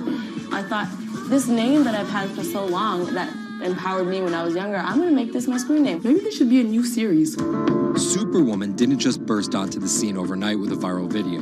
It was a steady climb fueled by hard work.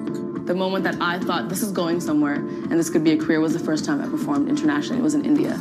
And it was the first time where I was truly across the world and people knew my videos. Singh has transformed herself from a bratty kid to an internet personality to a media mogul. She starred in a feature film, A Trip to Unicorn Island, in 2016. And her book, How to Be a Boss, hit the New York Times bestseller list in 2017 while she was on a 30-city international tour. Lily started out with the goal of getting millions of subscribers and financial security. Hurry the hell up! But after surpassing those goals, success has new meaning. I've really come to terms with the fact that my definition of success is what's the best legacy I can leave behind. And it's not the number of views, the number of subscribers. It is the number of people that can say, this girl changed my life or changed something in my life positively.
CTE is often found in the brains of deceased athletes, military veterans, and others with a history of repetitive brain trauma.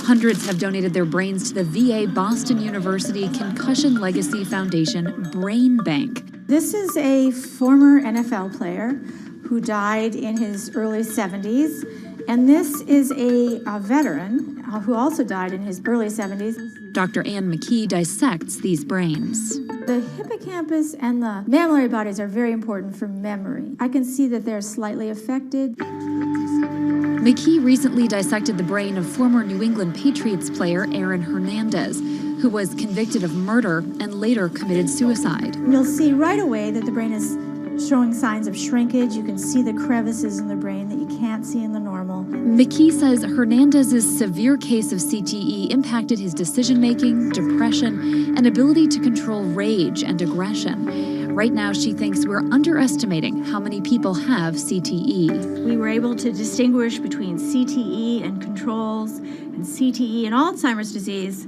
The next question is, can we do this in the blood, and can we do this in living people? And we aren't there yet with those answers. But the need for a diagnosis in the living is motivating companies such as Quanterix in Lexington, Massachusetts, to work faster on technology that could diagnose concussions and CTE in as few as 30 minutes. Kevin Rosovsky is the CEO. It's like a high-powered microscope. And so by doing that, we can see little biomarkers that you couldn't see before in the blood. Quanterix received a grant from the NFL and just went public. Since then, its stock is up more than 40%. The company sells a machine called Simoa for $175,000 to other biotechs, hospitals, and researchers. And for the first time in history, we're able to see brain health in blood, and that's a major breakthrough, and that's leading to less invasive testing, and we've already been able to see evidence of concussions, and there's the beginning evidence of being able to see the accumulated effect of concussions. Quanterix is also trying to detect Alzheimer's disease, multiple sclerosis, and ALS. Rosovsky says he thinks diagnosing concussions will be easier than diagnosing CTE. Diagnosing CT in the living probably is a couple years away. We're real excited to see the progress, but reducing some of that work into actual tests in a laboratory takes time. There's regulatory approvals. There's a lot of red tape that you have to go through. Also in this race to diagnose CTE in the blood are Athlon Medical and Exosome Sciences. And New York's Mount Sinai Hospital is scanning for the disease in the living. But it's just one step in a series of questions for those with serious head trauma. There's still no cure for CTE. Even if we had a great idea for a treatment, there's no way to test whether it's effective or not. So that's the enormous advance that we'll get if we can develop a biomarker for this disease. In Boston, Ann Mostu, Bloomberg News.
Okay, ladies and gentlemen, another chance to sell short euro.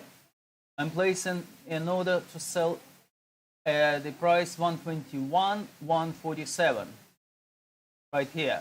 So let's see if I'll be lucky this time and if I'll be able to sell short.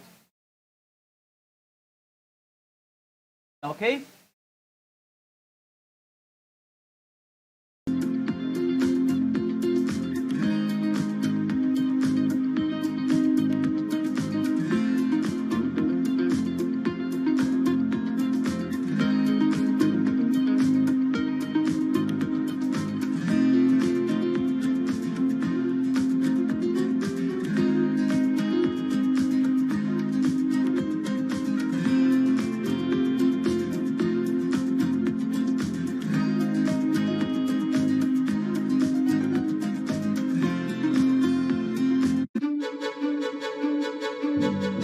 Wine is a $300 billion global industry where one person's opinion can make fortunes or break them. That's because of this man, Robert Parker, and his newsletter, The Wine Advocate.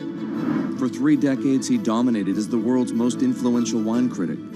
Now Parker's protege is building an empire of his own. Antonio Galloni runs Venice.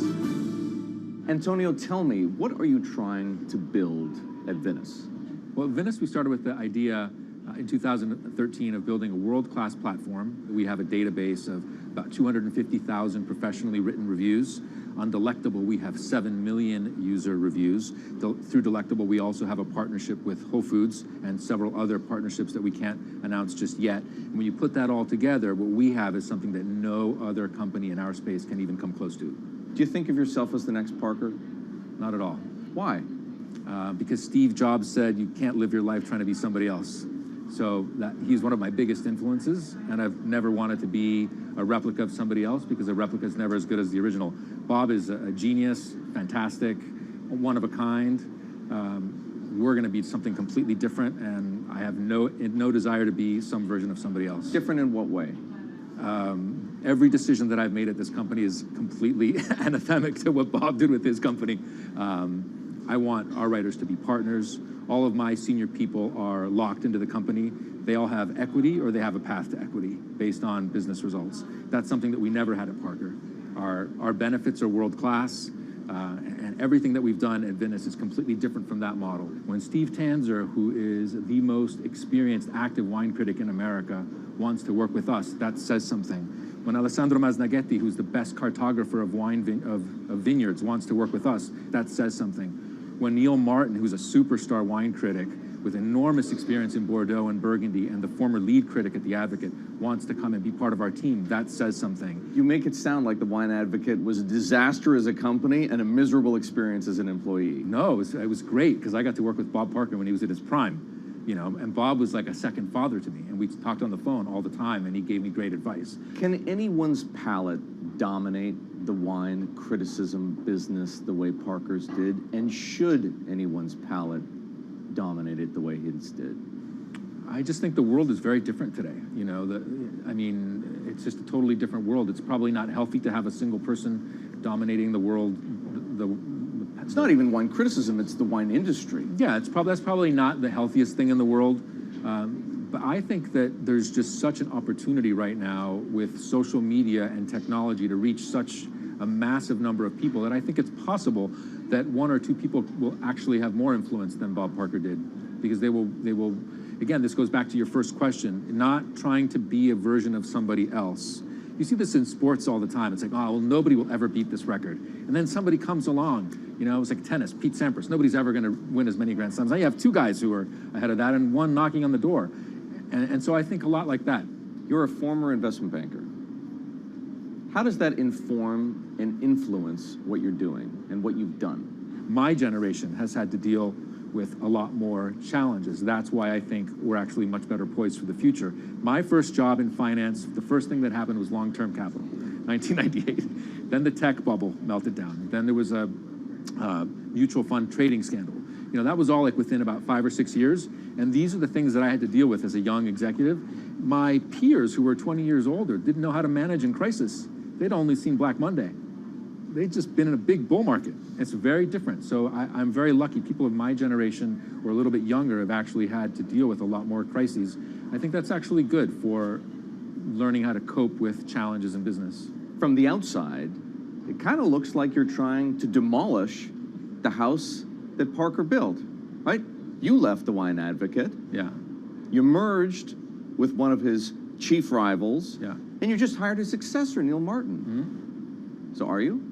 I think what that says is that all the best people want to work at our company. And that's really what we strive to create starting in 2013. We wanted to create a world-class company that would attract the best-in-class talent, and not just on the content side, on the technology side, on the digital side, our office, and at every level, what we're trying to, we only hire superstars, and we're looking for those superstars.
In the world of professional wrestling, there's something called a swerve. Hulk Hogan has betrayed WCW! Some examples. These tag team partners are called babyfaces, or the good guys. Then one of them swerves when he super kicks his tag team partner in the head, quickly assuming the role of the bad guy, or what the wrestling world calls the heel. Are you kidding? What a despicable act that was! Or a match is almost lost when, what's that?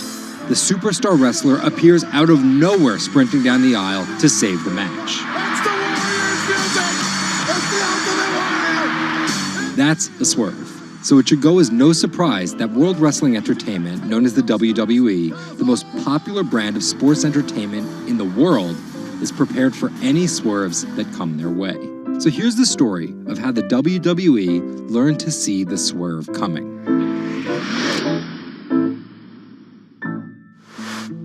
So I spoke to Bloomberg reporters Felix Gillette. I'm a writer for Bloomberg News for the global business team. And Kim Basine. And I'm the U.S. luxury reporter at Bloomberg. To find out exactly how the WWE is positioning itself for an all-out global invasion, which starts with a massive change to their lucrative pay-per-view model. WWE basically pioneered the pay-per-view model on cable.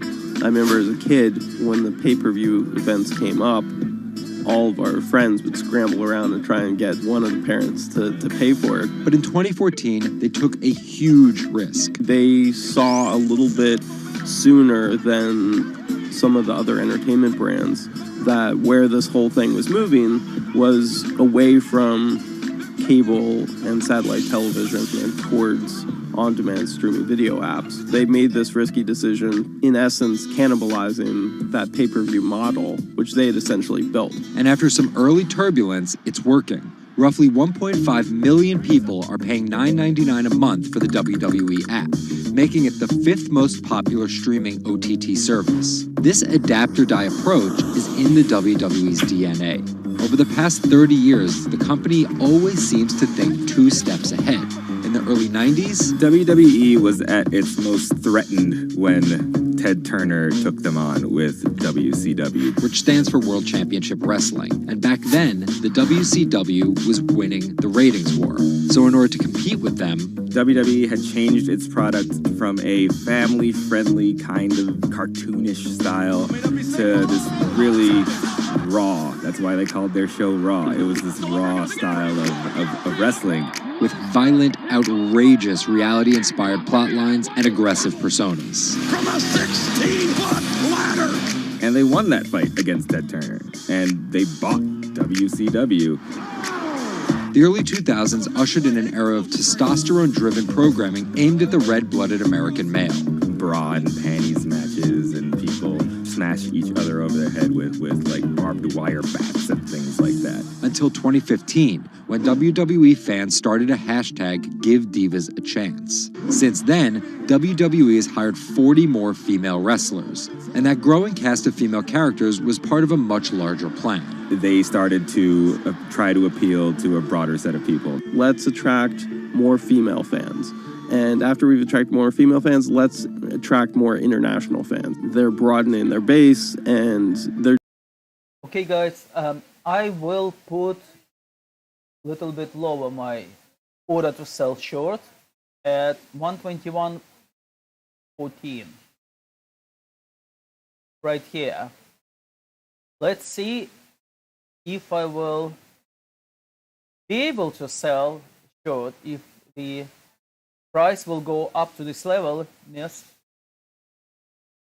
and I'll be lucky to get CFD for euro against United States dollar. Let's see.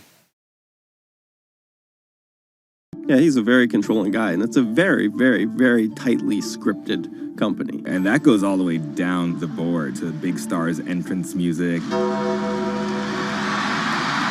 and their outfits and things like that. So with a CEO like McMahon always planning 2 moves ahead and an aggressive push into multiple international markets, a big issue is money. It's hard to do all those things simultaneously without committing a huge amount of capital to it. And that's where the WWE becomes an attractive company for buyers. Potentially, one thing that could happen with WWE is they could benefit by being acquired by a bigger technology or telecom company, an Amazon or Facebook or a 21st Century Fox. So with a market cap of $2.8 billion, the advantage of owning 100% of their own content, and a rapid consolidation spreading throughout the entertainment industry, it looks like the WWE is well positioned, even if there are swerves ahead. Our world is changing. Every day, it changes a little faster. Some changes are too small to see. Others, too big to handle. Sometimes, change feels slow. So slow, we don't even notice. Other times, it happens all at once, and we can't keep up. For our climate, change means many things. And between too small to see and too big to handle, there is a whole world of difference. The clock is ticking. This is Bloomberg Green. Saving the seas. This week, the deep-sea diver who stopped writing the ocean's obituary to find a solution. Enric Sala tells us why the next 10 years matter most. And globalization needs to get greener. Shipping accounts for nearly 1/8 of all transport emissions. How can the industry clean up its act? Plus, protecting coastlines comes at a huge environmental cost. But one Israeli startup found a way to keep the sea out and the animals in. From London, I'm Anne-Marie Hordern, and this is Bloomberg Green.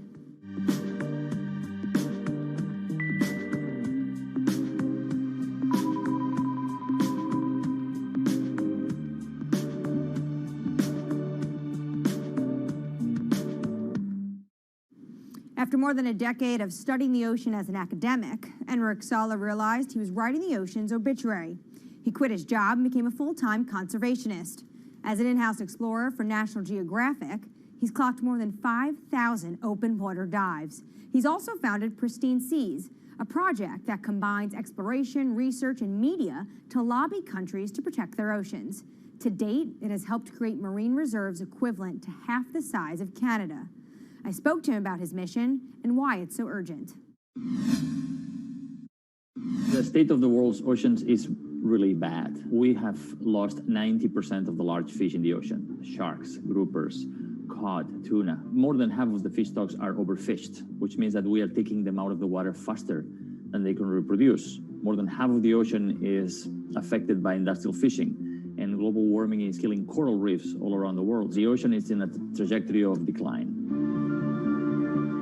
Can you just visualize for our viewers who never get to see the kind of things you are able to see, what an ocean and healthy ecosystem looks like versus one that's next to a bustling economic and industrialized area? Coral reefs in the United States, in the Florida Keys, are down to only 2% of what they used to be. Before, 80 to 90% of the bottom on a coral reef in the Caribbean was covered by live coral. Now, Florida Keys have only 2%. The average in the Caribbean is about 5% of the bottom covered by live coral. The rest is covered by slime and seaweed. And most of the fish you can see are this big. And it is very, very rare that if you jump into any place in the Caribbean at random, you see a shark. It's very, very rare. Now, let's go to Millennium Atoll, for example. An atoll that is uninhabited and fished south of the equator in the Central Pacific, belongs to the Republic of Kiribati. 2009, we conducted the first underwater expedition to this island, and I still remember the first time. Jumped over the side of the boat, and as soon as the bubbles cleared, I was surrounded by 15 gray reef sharks. After a couple minutes, the sharks decided that we were boring, and they went back to do their thing. And you look down, 90% of the seafloor is covered by thriving coral, and it's full of fish, and a sea turtle comes by. Now, this abundance that we rarely see anywhere except in well-managed marine reserves. This is what the ocean used to be like, and this is what we have learned from going to these pristine places. And you write in your book that you're writing the obituary of ocean life. What's the cure? The cure is doing less harm. Basically, there are three things that we are doing to the ocean. One is we are taking fish out of the water faster than they can reproduce. Two, we are turning the ocean warmer and more acidic because of man-made climate change.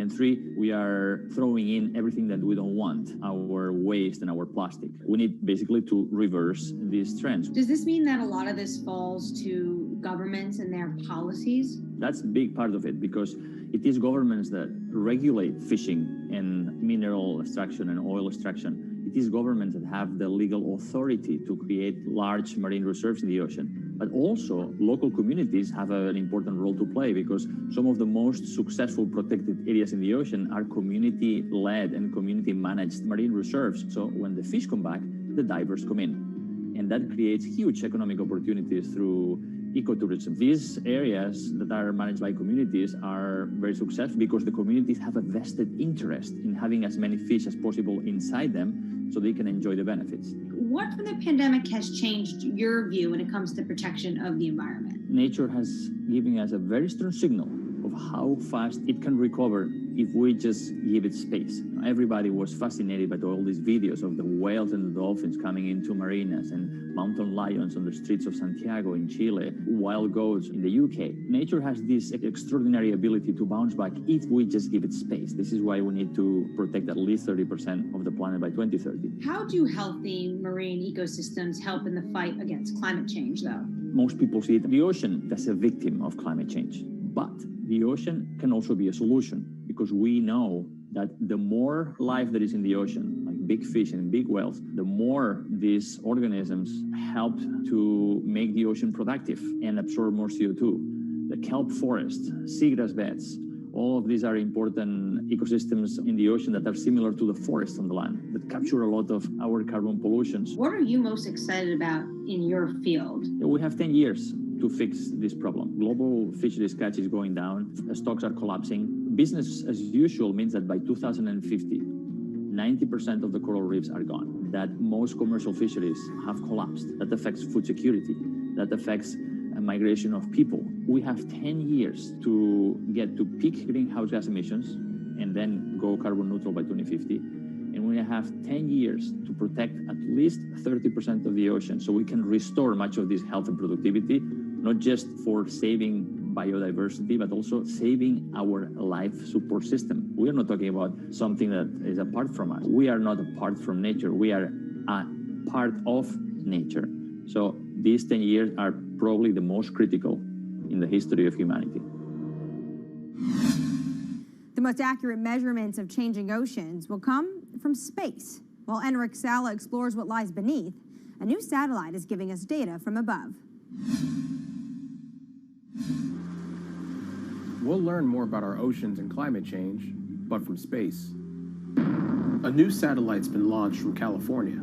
Its mission: track the accelerating rise of sea levels. Well, the main instruments on board include a dual-frequency radar altimeter. And this is the primary instrument of the mission, and that's the one that's measuring sea surface height, significant wave height, and wind speed over the ocean. And from those measurements... Okay, guys, as you can see, I opened new position for euro. It's a short position at 121.14. With a long record, we can precisely measure the acceleration. We eventually can detect new regime, tipping points. For example, if there is a runaway in the melting of Greenland or Antarctica, sea level will record this runaway change because it is an integrator of all changes that are occurring in the climate system. So we will be able to see some change, big change in the global climate. The National Oceanic and Atmospheric Administration expects that sea level rise will increasingly threaten U.S. coastlines. One example, the southern tip of Manhattan is expected to flood 20 to 40 times a year by 2030. 11 of the 15 largest megacities are located at the coast, and this number will double. The number of people living in coastal area will double by 2060. So, knowing how much sea level is rising at the coast and how much it will rise in the future in coastal areas is as obvious. It's obviously a major goal for human beings. Coming up, from sails to steam to oil, the shipping industry is no stranger to change. But how will it navigate the next transition? This is Bloomberg Green.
From Bloomberg's European headquarters in London, I'm Anne-Marie Hordern. This is Bloomberg Green. Now, for your roundup of this week's latest climate news, Jennifer Zabazaja has your Green in Brief. Here's the climate news you need to know. Deforestation of the world's largest rainforest has hit a 12-year high. More than 4,000 square miles of the Amazon rainforest was destroyed in 2020. That's a 9.5% increase from a year earlier. Government data shows that destruction has soared since President Jair Bolsonaro took office and weakened environmental enforcement. The Amazon is home to millions of species and plants and is critical in the fight against climate change. Bitcoin is hitting all-time highs, but at what cost to the environment? The cryptocurrency is energy intensive, and there are concerns if it becomes mainstream. According to MIT, back in 2018, Bitcoin's carbon footprint was almost as big as Portugal's. Want to get better at tackling climate change? We'll hire more women. That's according to Bloomberg New Energy Finance. Firms with 30% or more women in top jobs tend to perform better when it comes to the environment and are more likely to set clear climate goals. Shopping online is more popular than ever now, but the price of convenience is measured in CO2, and more deliveries means more fuel burned and more packaging wasted. So what can companies do? Well, many are becoming more efficient and sourcing more clean energy for their data centers and warehouses. And England's farmers will be paid to go green after Brexit.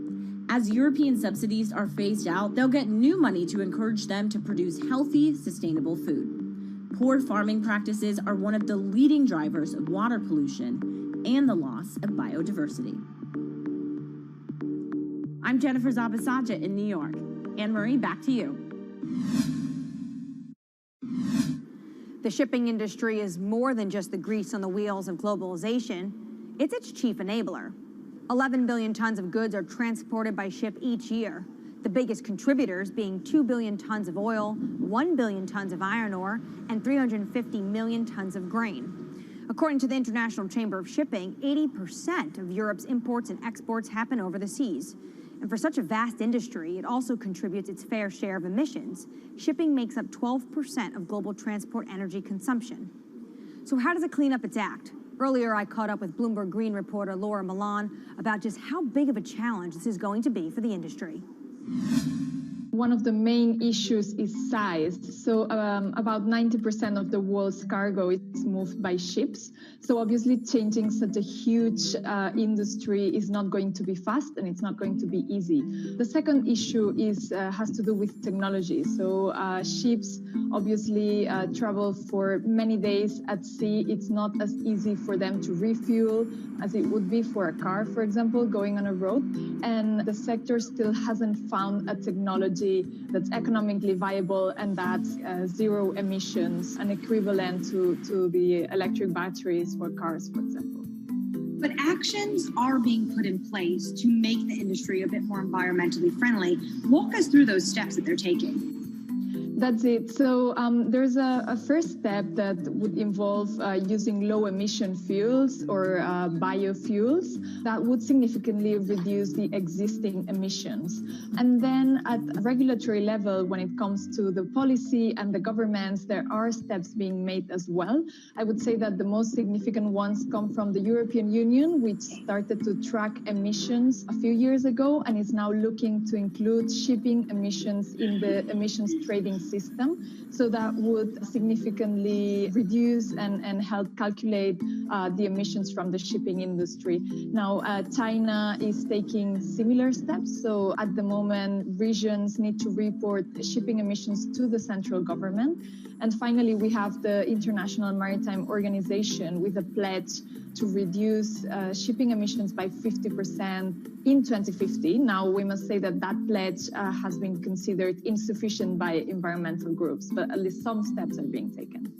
So to get to 2050, the industry obviously is going to need to start tapping some new technologies. What new technologies are you seeing being introduced into the shipping industry?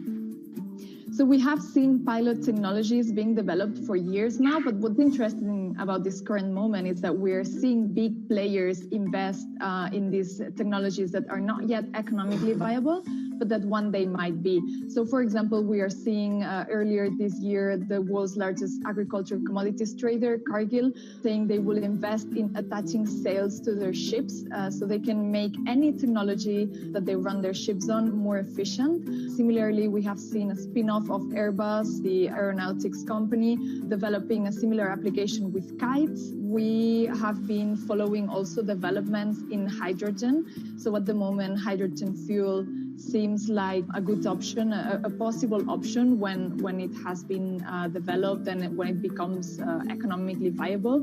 And we have Vestas, for example, the world's largest turbine maker, developing some ships that will be able to run on hydrogen in the near future. Coming up, rising sea levels means humans need to get creative when it comes to coastal defenses. But how do we protect both ourselves and the environment? One Israeli startup may have the answer. That's coming up next. This is Bloomberg Green.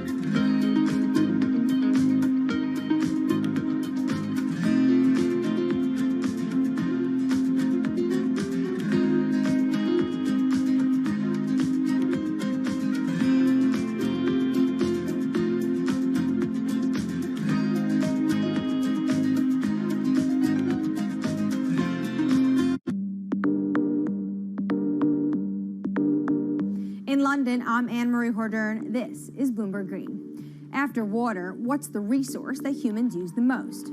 It's concrete, 3 tons a year for every person on the planet.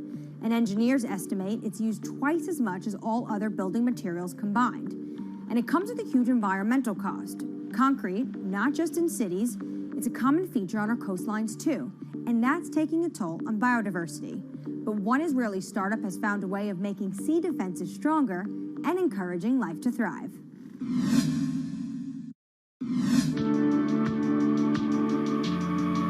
If you take a look at concrete structures like breakwaters or seawalls, the water around them is often clear. That's not actually a good thing, because it means there's no life. Marine species are actually most abundant in coastal areas, but it's also where us humans prefer to live too.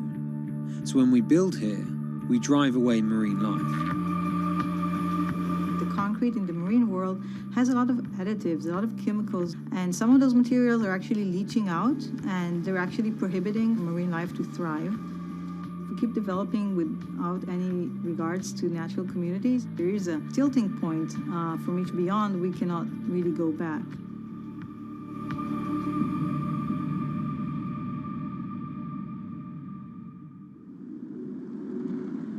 In the coastal city of Tel Aviv, an Israeli startup wants to revolutionize our urban coastlines. At last, I'm placing stop on profit for euro at 112.10. Actually 12.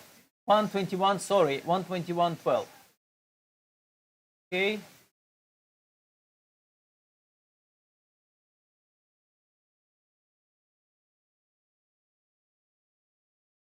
Okay, stop on profit. Let's wait. Let's see. It still not allow me. Broker does not allow me to put stop on profit yet. So let's wait and see. Nope, not yet. Okay, we'll wait. And we put larvae, 20, 30, 50. We need to have a lot of replicates. We're geeky scientists, so we have to have a lot of replication and controls. And then within a few days or just a few weeks, we can get an answer on their preference. So obviously, if they die, they have a very low tolerance to that specific concrete mix design. And if they thrive or they flourish, we can quantify that very quickly. E-Concrete says it typically sees double the biodiversity of regular grey concrete. From fish and sea caterpillars on their armour blocks to crabs on these tidal pools that sit on the shoreline. This unit holds water during the low tide, so it's always moist, and therefore it has a very comfortable habitat for crabs and sea anemones and sea stars, etc. These pools have been here for less than 3 months, and this is already what you can see. It's covered with life. See the rock around it, which has been here for probably 10, 20, maybe even more years, only has a thin layer of green algae, and that's it. As well as the composition of the cement mix, E-Concrete designs its products specifically to the marine environment it will be deployed, to create niches for endangered species, or to develop nurseries like these oyster beds.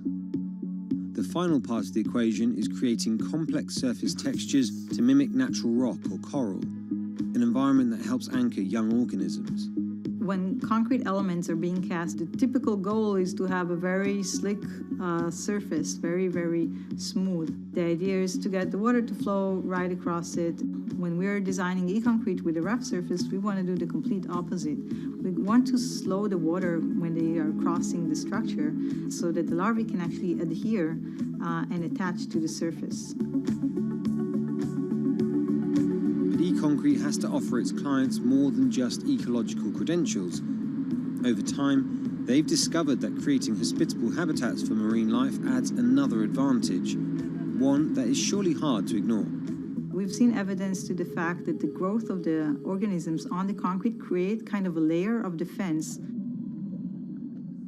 Just the addition of weight, we can actually gain stability and strength over time. This is let's say the unit when we put it in the water.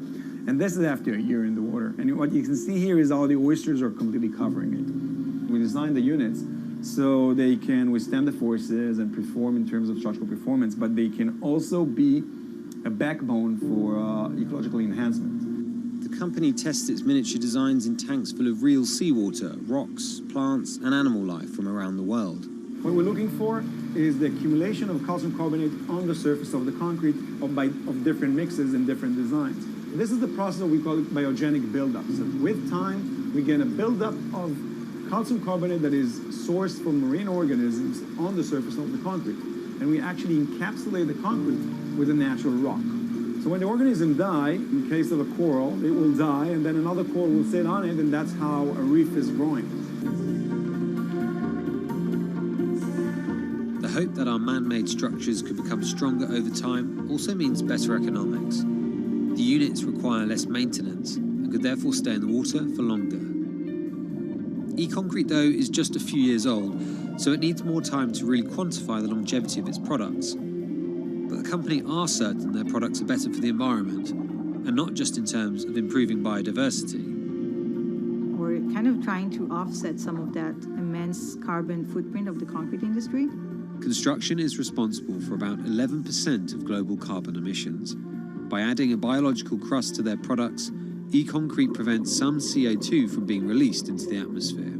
For every kilogram of calcium carbonate being created by those marine organisms, we're offsetting 120 grams of CO2. So think about building a port infrastructure or a city waterfront that is an active carbon sink. I think that's a great advantage of the technology.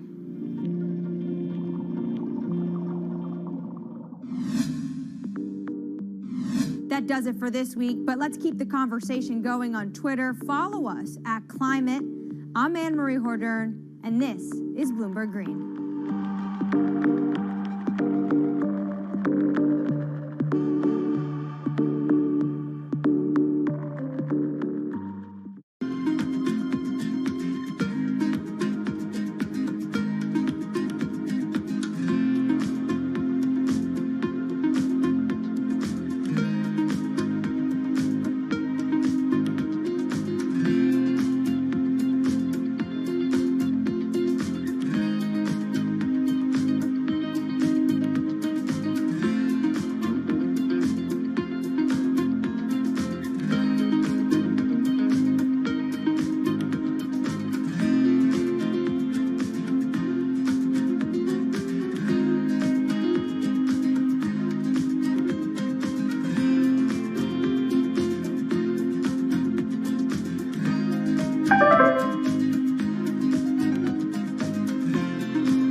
This is Bloomberg Business Week.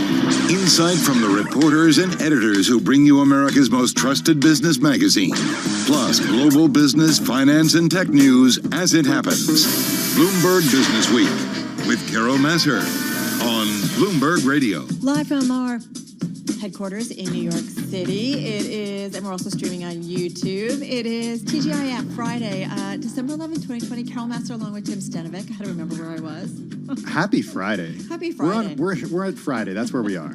We are, and what's interesting is we're kind of ending the week where we started. We are talking about stimulus. Our fingers are crossed that maybe there'll be some progress. We did see some progress on a vaccine, so we're kind of focusing on that.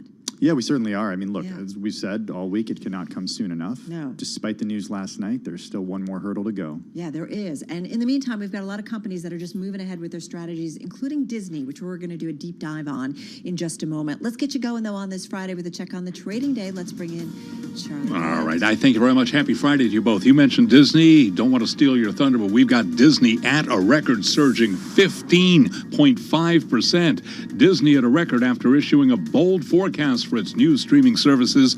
We'll have more coming up right here on Bloomberg Business Week. Developing story, headline from the Bloomberg: State Street Corp exploring options for its asset management business, including a merger with a competitor as it seeks to gain scale. This, according to sources. State Street shares, they're surging now by 3.1%. It is a mixed Friday now. We've got the Dow turning around. It is higher. The S&P and NASDAQ both lower. Stocks dropped as the impasse over an almost $1 trillion stimulus package signaled slimmer chances of an imminent deal, with lawmakers also scrambling to avoid a government shutdown at midnight. Coronavirus cases sweeping across the country. That is another concern for investors. Right to the numbers. S&P down 11, a drop of 0.3%. The Dow, as I mentioned, turning around, up 41, up 0.1%. NASDAQ down 63, a drop of 0.5%. 10-year up 4/32, 10-year yield 0.89%. Gold up 0.2%, 18.40 the ounce. Brent crude back below $50 a barrel, 49.89. West Texas Intermediate crude 46.43 a barrel, down 0.7%. I'm Charlie Pellet. That is a Bloomberg Business Flash. It is indeed. All right, Charlie, thank you so much. Carol Masser along with Tim Stenovic, a Bloomberg Quick Take. And we got a lot to cover, I feel like, today, because it's been just a crazy, crazy week. It really has. Another crazy week. Yeah, no, it's not just the vaccine news No. and the news about coronavirus, but also individual companies that have IPO'd this week, and then Disney today. Right, exactly. I mean, hitting a record. So let's dig into it. Let's set the Business Week agenda. Vince Signorella is with us, global macro strategist. Vince contributing to the Macro Squawk Desk, which is a real-time curated news. You can find it audio streamed directly through the Bloomberg. Also check it out at Squawk Go on your launch pad. Vince is with us on the phone from White Plains. Dave Wilson with us, stocks editor at Bloomberg News on the remote access from New Jersey. Vince, I've missed you. So how are you? What's going on? Me too. I'm doing okay. What are you guys writing? What? What I've been writing about actually a few different things. One is that I think we're due for some serious volatility as we enter January. Mm-hmm. The Georgia election is going to be, I think, far more tail risk than people are pricing in. Should it flip Democrat, we're going to get a huge stimulus bill, which is going to rock the Treasury market.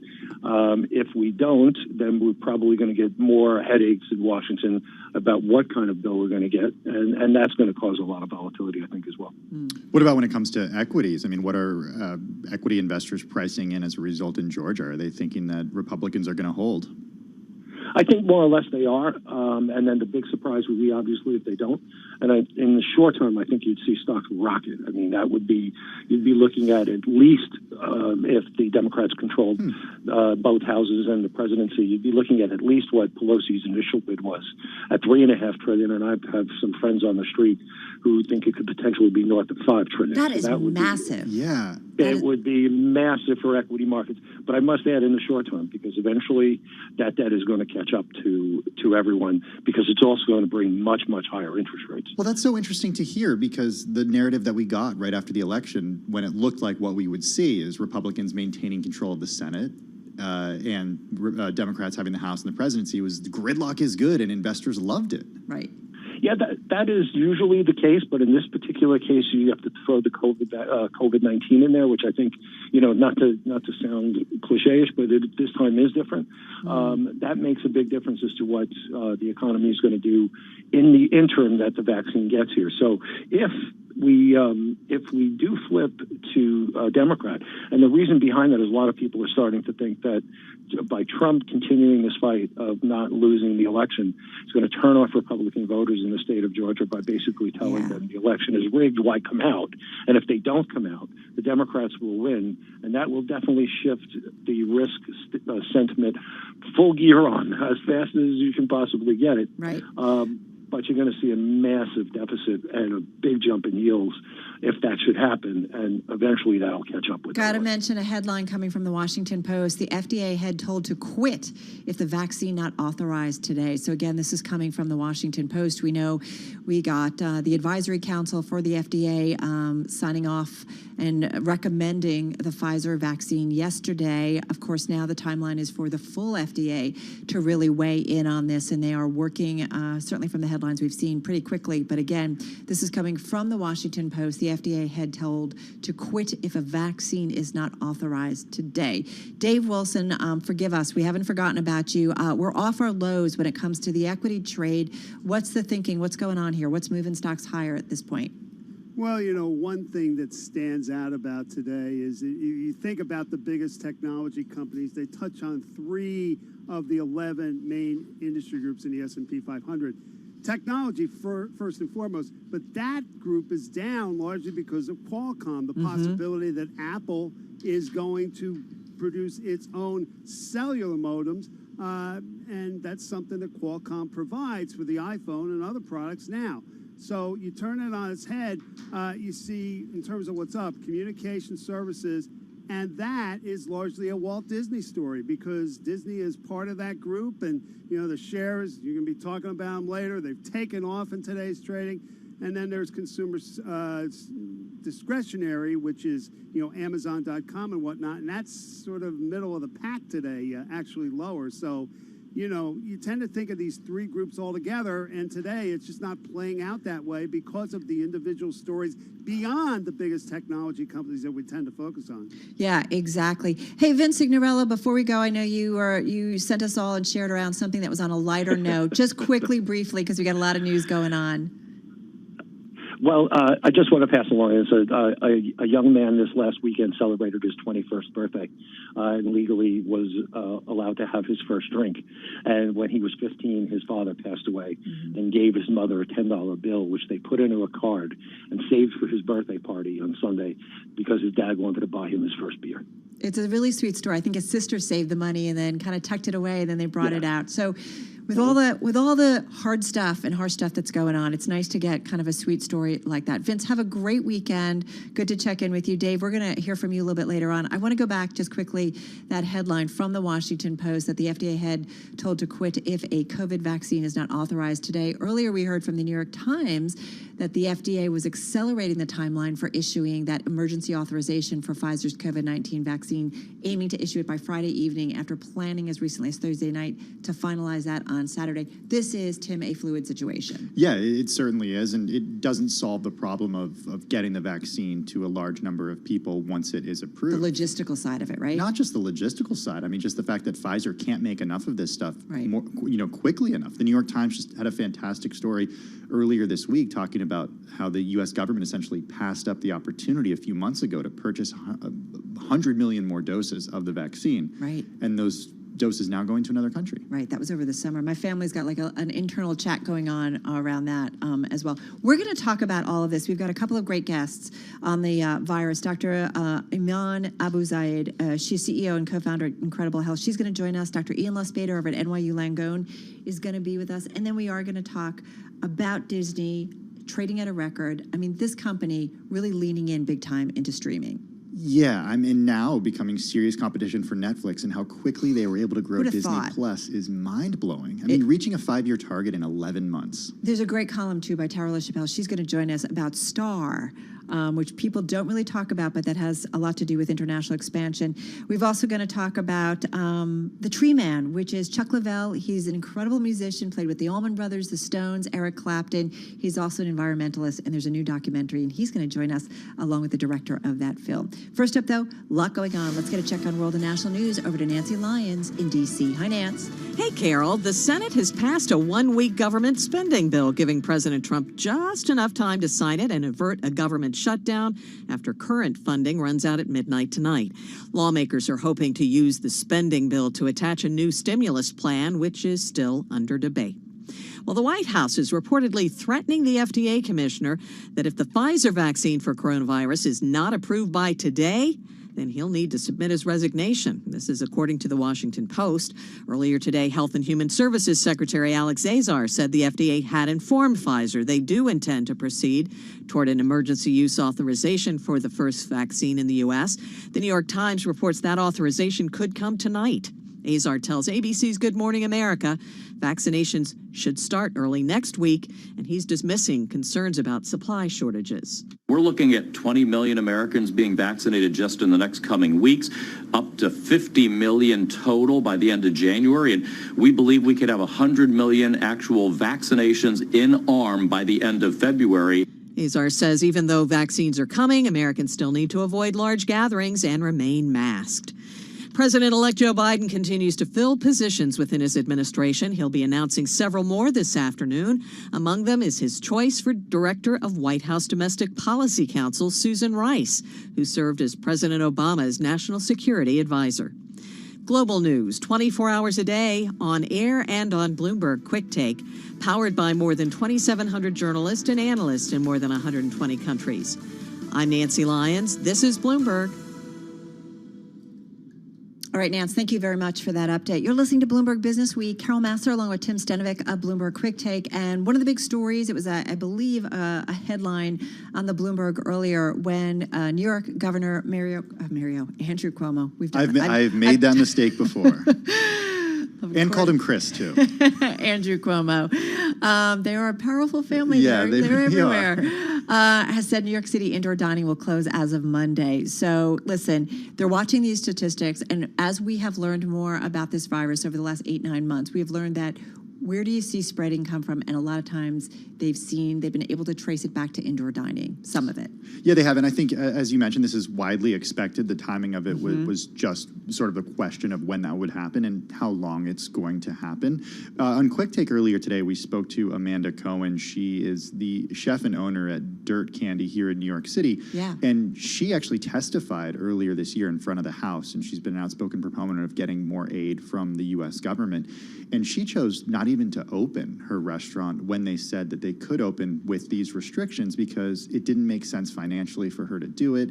And she kind of saw the writing on the wall here that at some point they would have to close and she'd have to let her staff go again. Has she shut down completely? She hasn't shut down completely. Just kind of but retrenching big time. I mean, she went from dozens of employees to just 6 at this point right now. Yeah. And she said basically it's not going to be permanent damage, but we might lose some of the workers permanently. Well, listen, I feel like we're learning so much about various industries and businesses this year, and especially with the restaurant industry. We know it's always been a tough industry, but I think we assume that there's always some pad, and especially for some of the stronger franchises or brands, but we have learned that it's a slim margin business, and you've really got to be open fully. You can't just operate 25% of capacity or even 50% of capacity to really sustain the business. It just doesn't work that way. It's not the model. It's not. It has serious implications for the economic health of the city and the people who live and work here. I mean, without them having jobs, where are they going? Where are they working? Yeah, exactly. And that's why we talk about the need for aid for all of those workers in that industry.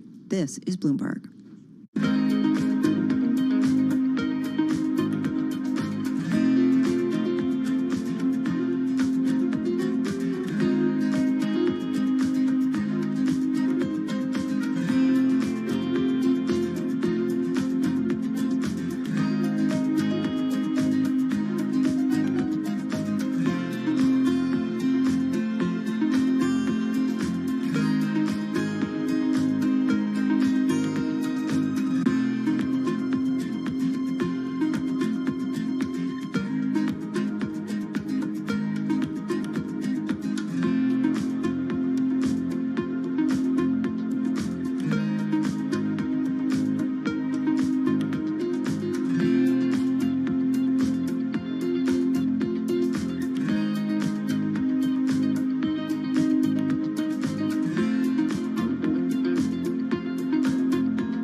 markets, headlines, and breaking news 24 hours a day at Bloomberg.com, the Bloomberg Business app, and at Bloomberg Quick Take.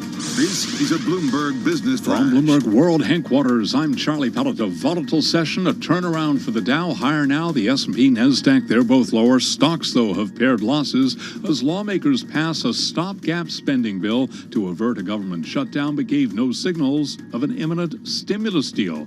S&P down 10 points now, a drop of 0.3%. The NASDAQ Composite Index down 63, a drop there of 0.5%. Dow Industrials up 25, a gain there of 0.1%. The Walt Disney Company surging 15.3%, climbing to a record after issuing a bold forecast for its new streaming services. 10-year up 4/32, 10-year yield 0.89%. Gold up 0.2%, 18.39 the ounce, higher by $2.85. And West Texas Intermediate crude down 0.5%, down 25 cents a barrel at 46.53. I'm Charlie Pellet. That is a Bloomberg Business Flash. It is indeed. All right, Charlie, thank you so much. So top business and definitely top stock story today is the Walt Disney Company, because, man, it is up 15% in today's session. It's at amazing. a record. It's amazing given that the business model has been completely upended by the pandemic too, right? Parks are closed. Right. Movie theaters are closed. Right. Exactly. So many parts of their business, and they're like, you know what? We're going to ramp it up when it comes to streaming, and investors like it. So let's get into it. We did get a bunch of headlines late yesterday, and that's why we're seeing such strong stock reaction. Let's do a deep dive into the company. Chris Palmieri is LA bureau chief for Bloomberg News. He's on the phone in Los Angeles. Also, Bloomberg opinion columnist Tara LaChapelle. She covers the business of entertainment, telecommunications, and the deals world. She's on the phone in New Jersey. Chris, I want to kick it off with you. Whoa, the stock is up. It's all about streaming. Yeah, it's like, to your point, if, you said at the beginning of the year there was going to be a global pandemic that would shut, theme parks and cruise lines and movie theaters and live sports, and, should you sell Disney? Of course you would say yes, and yet here it is continuing to hit new highs for a couple of weeks now. It's all about streaming. They happened to launch this product, Disney Plus, a year ago in November, and right before the pandemic, and everybody's now focused on home entertainment and what can I do with the family at home, and school's out, and so subscriptions surge all around the world. And why Wall Street loves this is because it's a recurring subscription business. Everybody's paying their monthly Disney Plus bill, right, and so they can project those subscribers out ad infinitum. So it's a lot more reassuring than trying to get a movie sold this weekend. It's great visibility, right? Yeah. Yeah, it really is. And I want to bring Tara in here because she has a new column out today called Disney's New Streaming Star is Netflix. You guys talked earlier on Quick Take. We talked earlier on Quick Take, and it's all about Star and what Star is doing and how Disney is positioning Star internationally.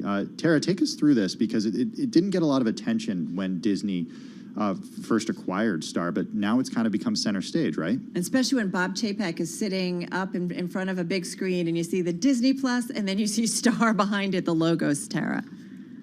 Right, that's what was so telling. Hulu was moved to the side, and right behind Chapek or whoever was speaking last night, you saw Disney Plus and Star, and that was definitely new. And what I love about it is, covering mergers and acquisitions, when you see deals the size of the one Disney did for Fox, $85 billion, what often happens is there are businesses that are bought part of those deals that the acquirer doesn't really want, some smaller units or brands that they get because they kind of have to because they're buying the company.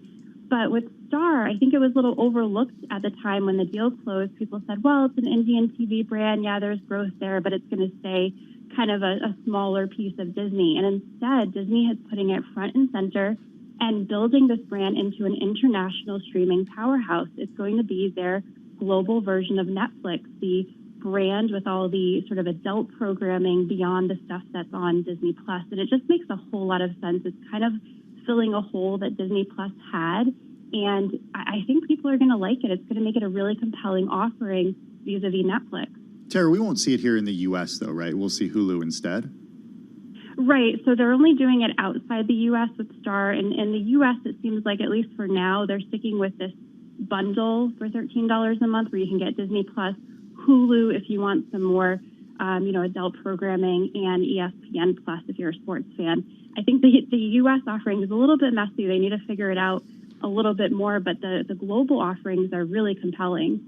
Well, and, Chris, come on back in on this conversation. Global, right? There's U.S. growth and growing in the U.S. market, but global and the opportunities there for Disney, they've always thought about beyond the U.S.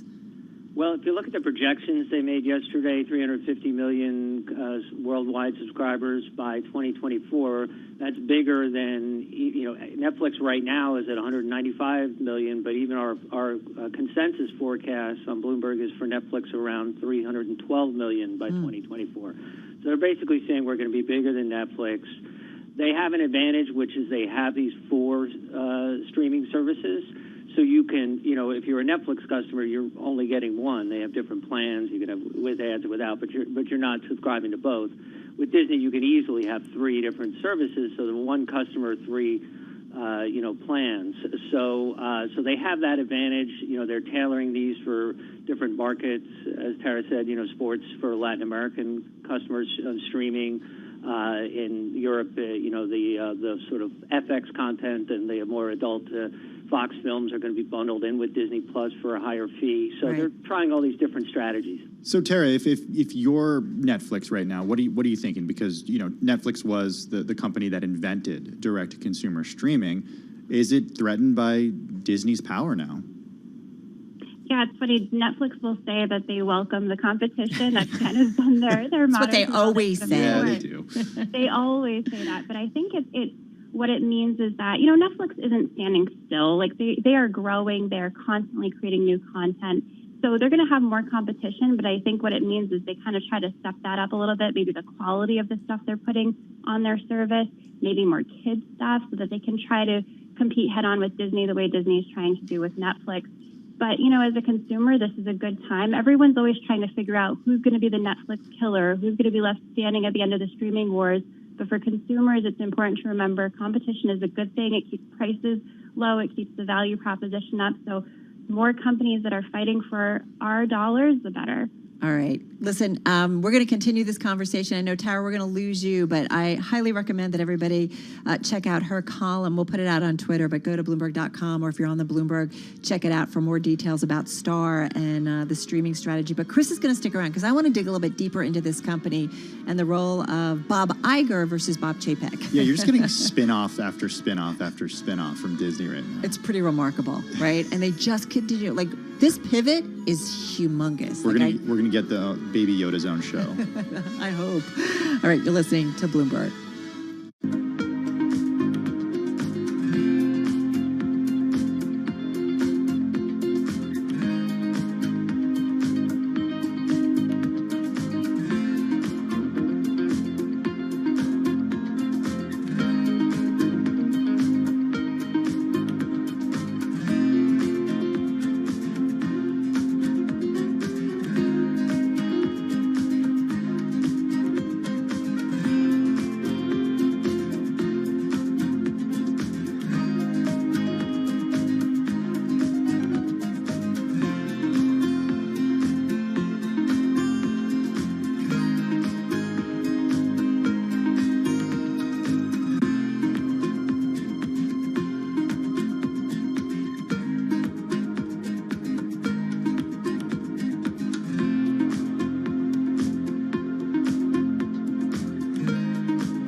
Broadcasting live to New York, Bloomberg 1130. To Washington, D.C., Bloomberg 99.1. To Boston, Bloomberg 1061. To San Francisco, Bloomberg 960. To the country, Sirius XM Channel 119. And around the globe, the Bloomberg Business app and BloombergRadio.com. This is Bloomberg Business Week. You're listening to Bloomberg Business Week. It's Friday. I'm Carol Massar, along with my co-host Tim Stenovic of Bloomberg Quick Take. We're going to continue talking a little bit about Disney, still hovering near its highs of the session, up almost 16% at a record. It's unbelievable. It is unbelievable. And like you said, I think you were like spot on. Like, who would have thought that this would have happened considering most of its businesses shut down earlier this year? Right. So like with Airbnb yesterday and the huge IPO pop that we saw, there will be case studies written about how to successfully pivot during a pandemic. Harvard's already writing it. Right. I think you can probably include Disney in that one. Maybe it's too early, but I bet you could. I feel Disney's been that way for, I feel like, decades in terms of what they do. All right, let's get back to Charlie Pellet. Quick check on the markets. Hey, Charlie. Well, hello there on a Friday. Looking at a mixed day right now. The Dow higher, S&P, NASDAQ lower. Right to the numbers. I'll give you the why in a moment here.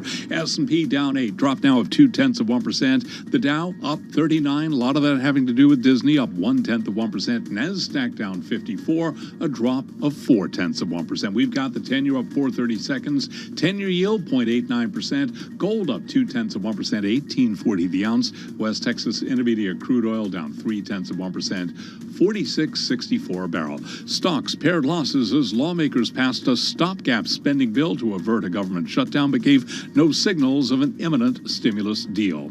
The Washington Post says the White House has told FDA Chief Stephen Hahn to quit today if Pfizer-BioNTech vaccine isn't authorized. The Food and Drug Administration says it is working toward rapid emergency use authorization of Pfizer's COVID-19 vaccine that was backed yesterday by a panel of agency advisors. Pfizer shares, they're down 1.2%. BioNTech lower now by 1.75%. But until there is actual approval and distribution, Dr. Andrew Pekosh, a professor of molecular microbiology and immunology at the Johns Hopkins Bloomberg School of Public Health, says you cannot ignore the importance of masks. You know, we've seen record number of cases a week after Thanksgiving. 2 weeks after Thanksgiving, we're now seeing record numbers of deaths here in the United States. These are things that we knew were going to happen. These are things we know how to prevent. I think it really needs a much better commitment from top to bottom here in the United States, from the government levels down to personal responsibilities, to try to make a dent into this incredibly dangerous pandemic. The Johns Hopkins Bloomberg School of Public Health is supported by Michael R. Bloomberg, founder of Bloomberg LP and Bloomberg Philanthropies. Airbnb, whose valuation skyrocketed in its trading debut yesterday, up again today, up by 1.5%. I'm Charlie Pellet. That is a Bloomberg Business Flash. All right, got it, Charlie. Thank you so much. Charlie mentioned Disney. We've been talking about it. I want to continue the deep dive that we're doing. Still with us is Chris Palmieri. He's LA Bureau Chief for Bloomberg News, covers this company for us, and he's still with us on the phone from LA. So I do wonder, you know, when we think about where this company was and where it's gone, how much of this, in terms of the emphasis on streaming, was, you know, the brainchild of Bob Iger, longtime CEO. Now I think he's executive chairman. And also, how much of it is Bob Chapek? Well, you know, there was this narrative earlier this year that, you know, Bob Iger was still running the show. He's a powerful force, no doubt. Yeah. Certainly, Chapek listens to him. But, you know, there were certainly hallmarks in yesterday of Chapek running the things. In fact, there was almost this disconnect where Bob Iger gets up to speak and he says, you know, we're going to emphasize quality over quantity, and they announce 100 movies and TV shows, every retread you could possibly imagine, Sister Act 3, the dog from Up gets his own series. I mean, we need content, Chris. Baby Yoda joins the board. Exactly. Bob Chapek, you know, sitting like at a portable table in the parking lot at Disney, just saying yes to a long line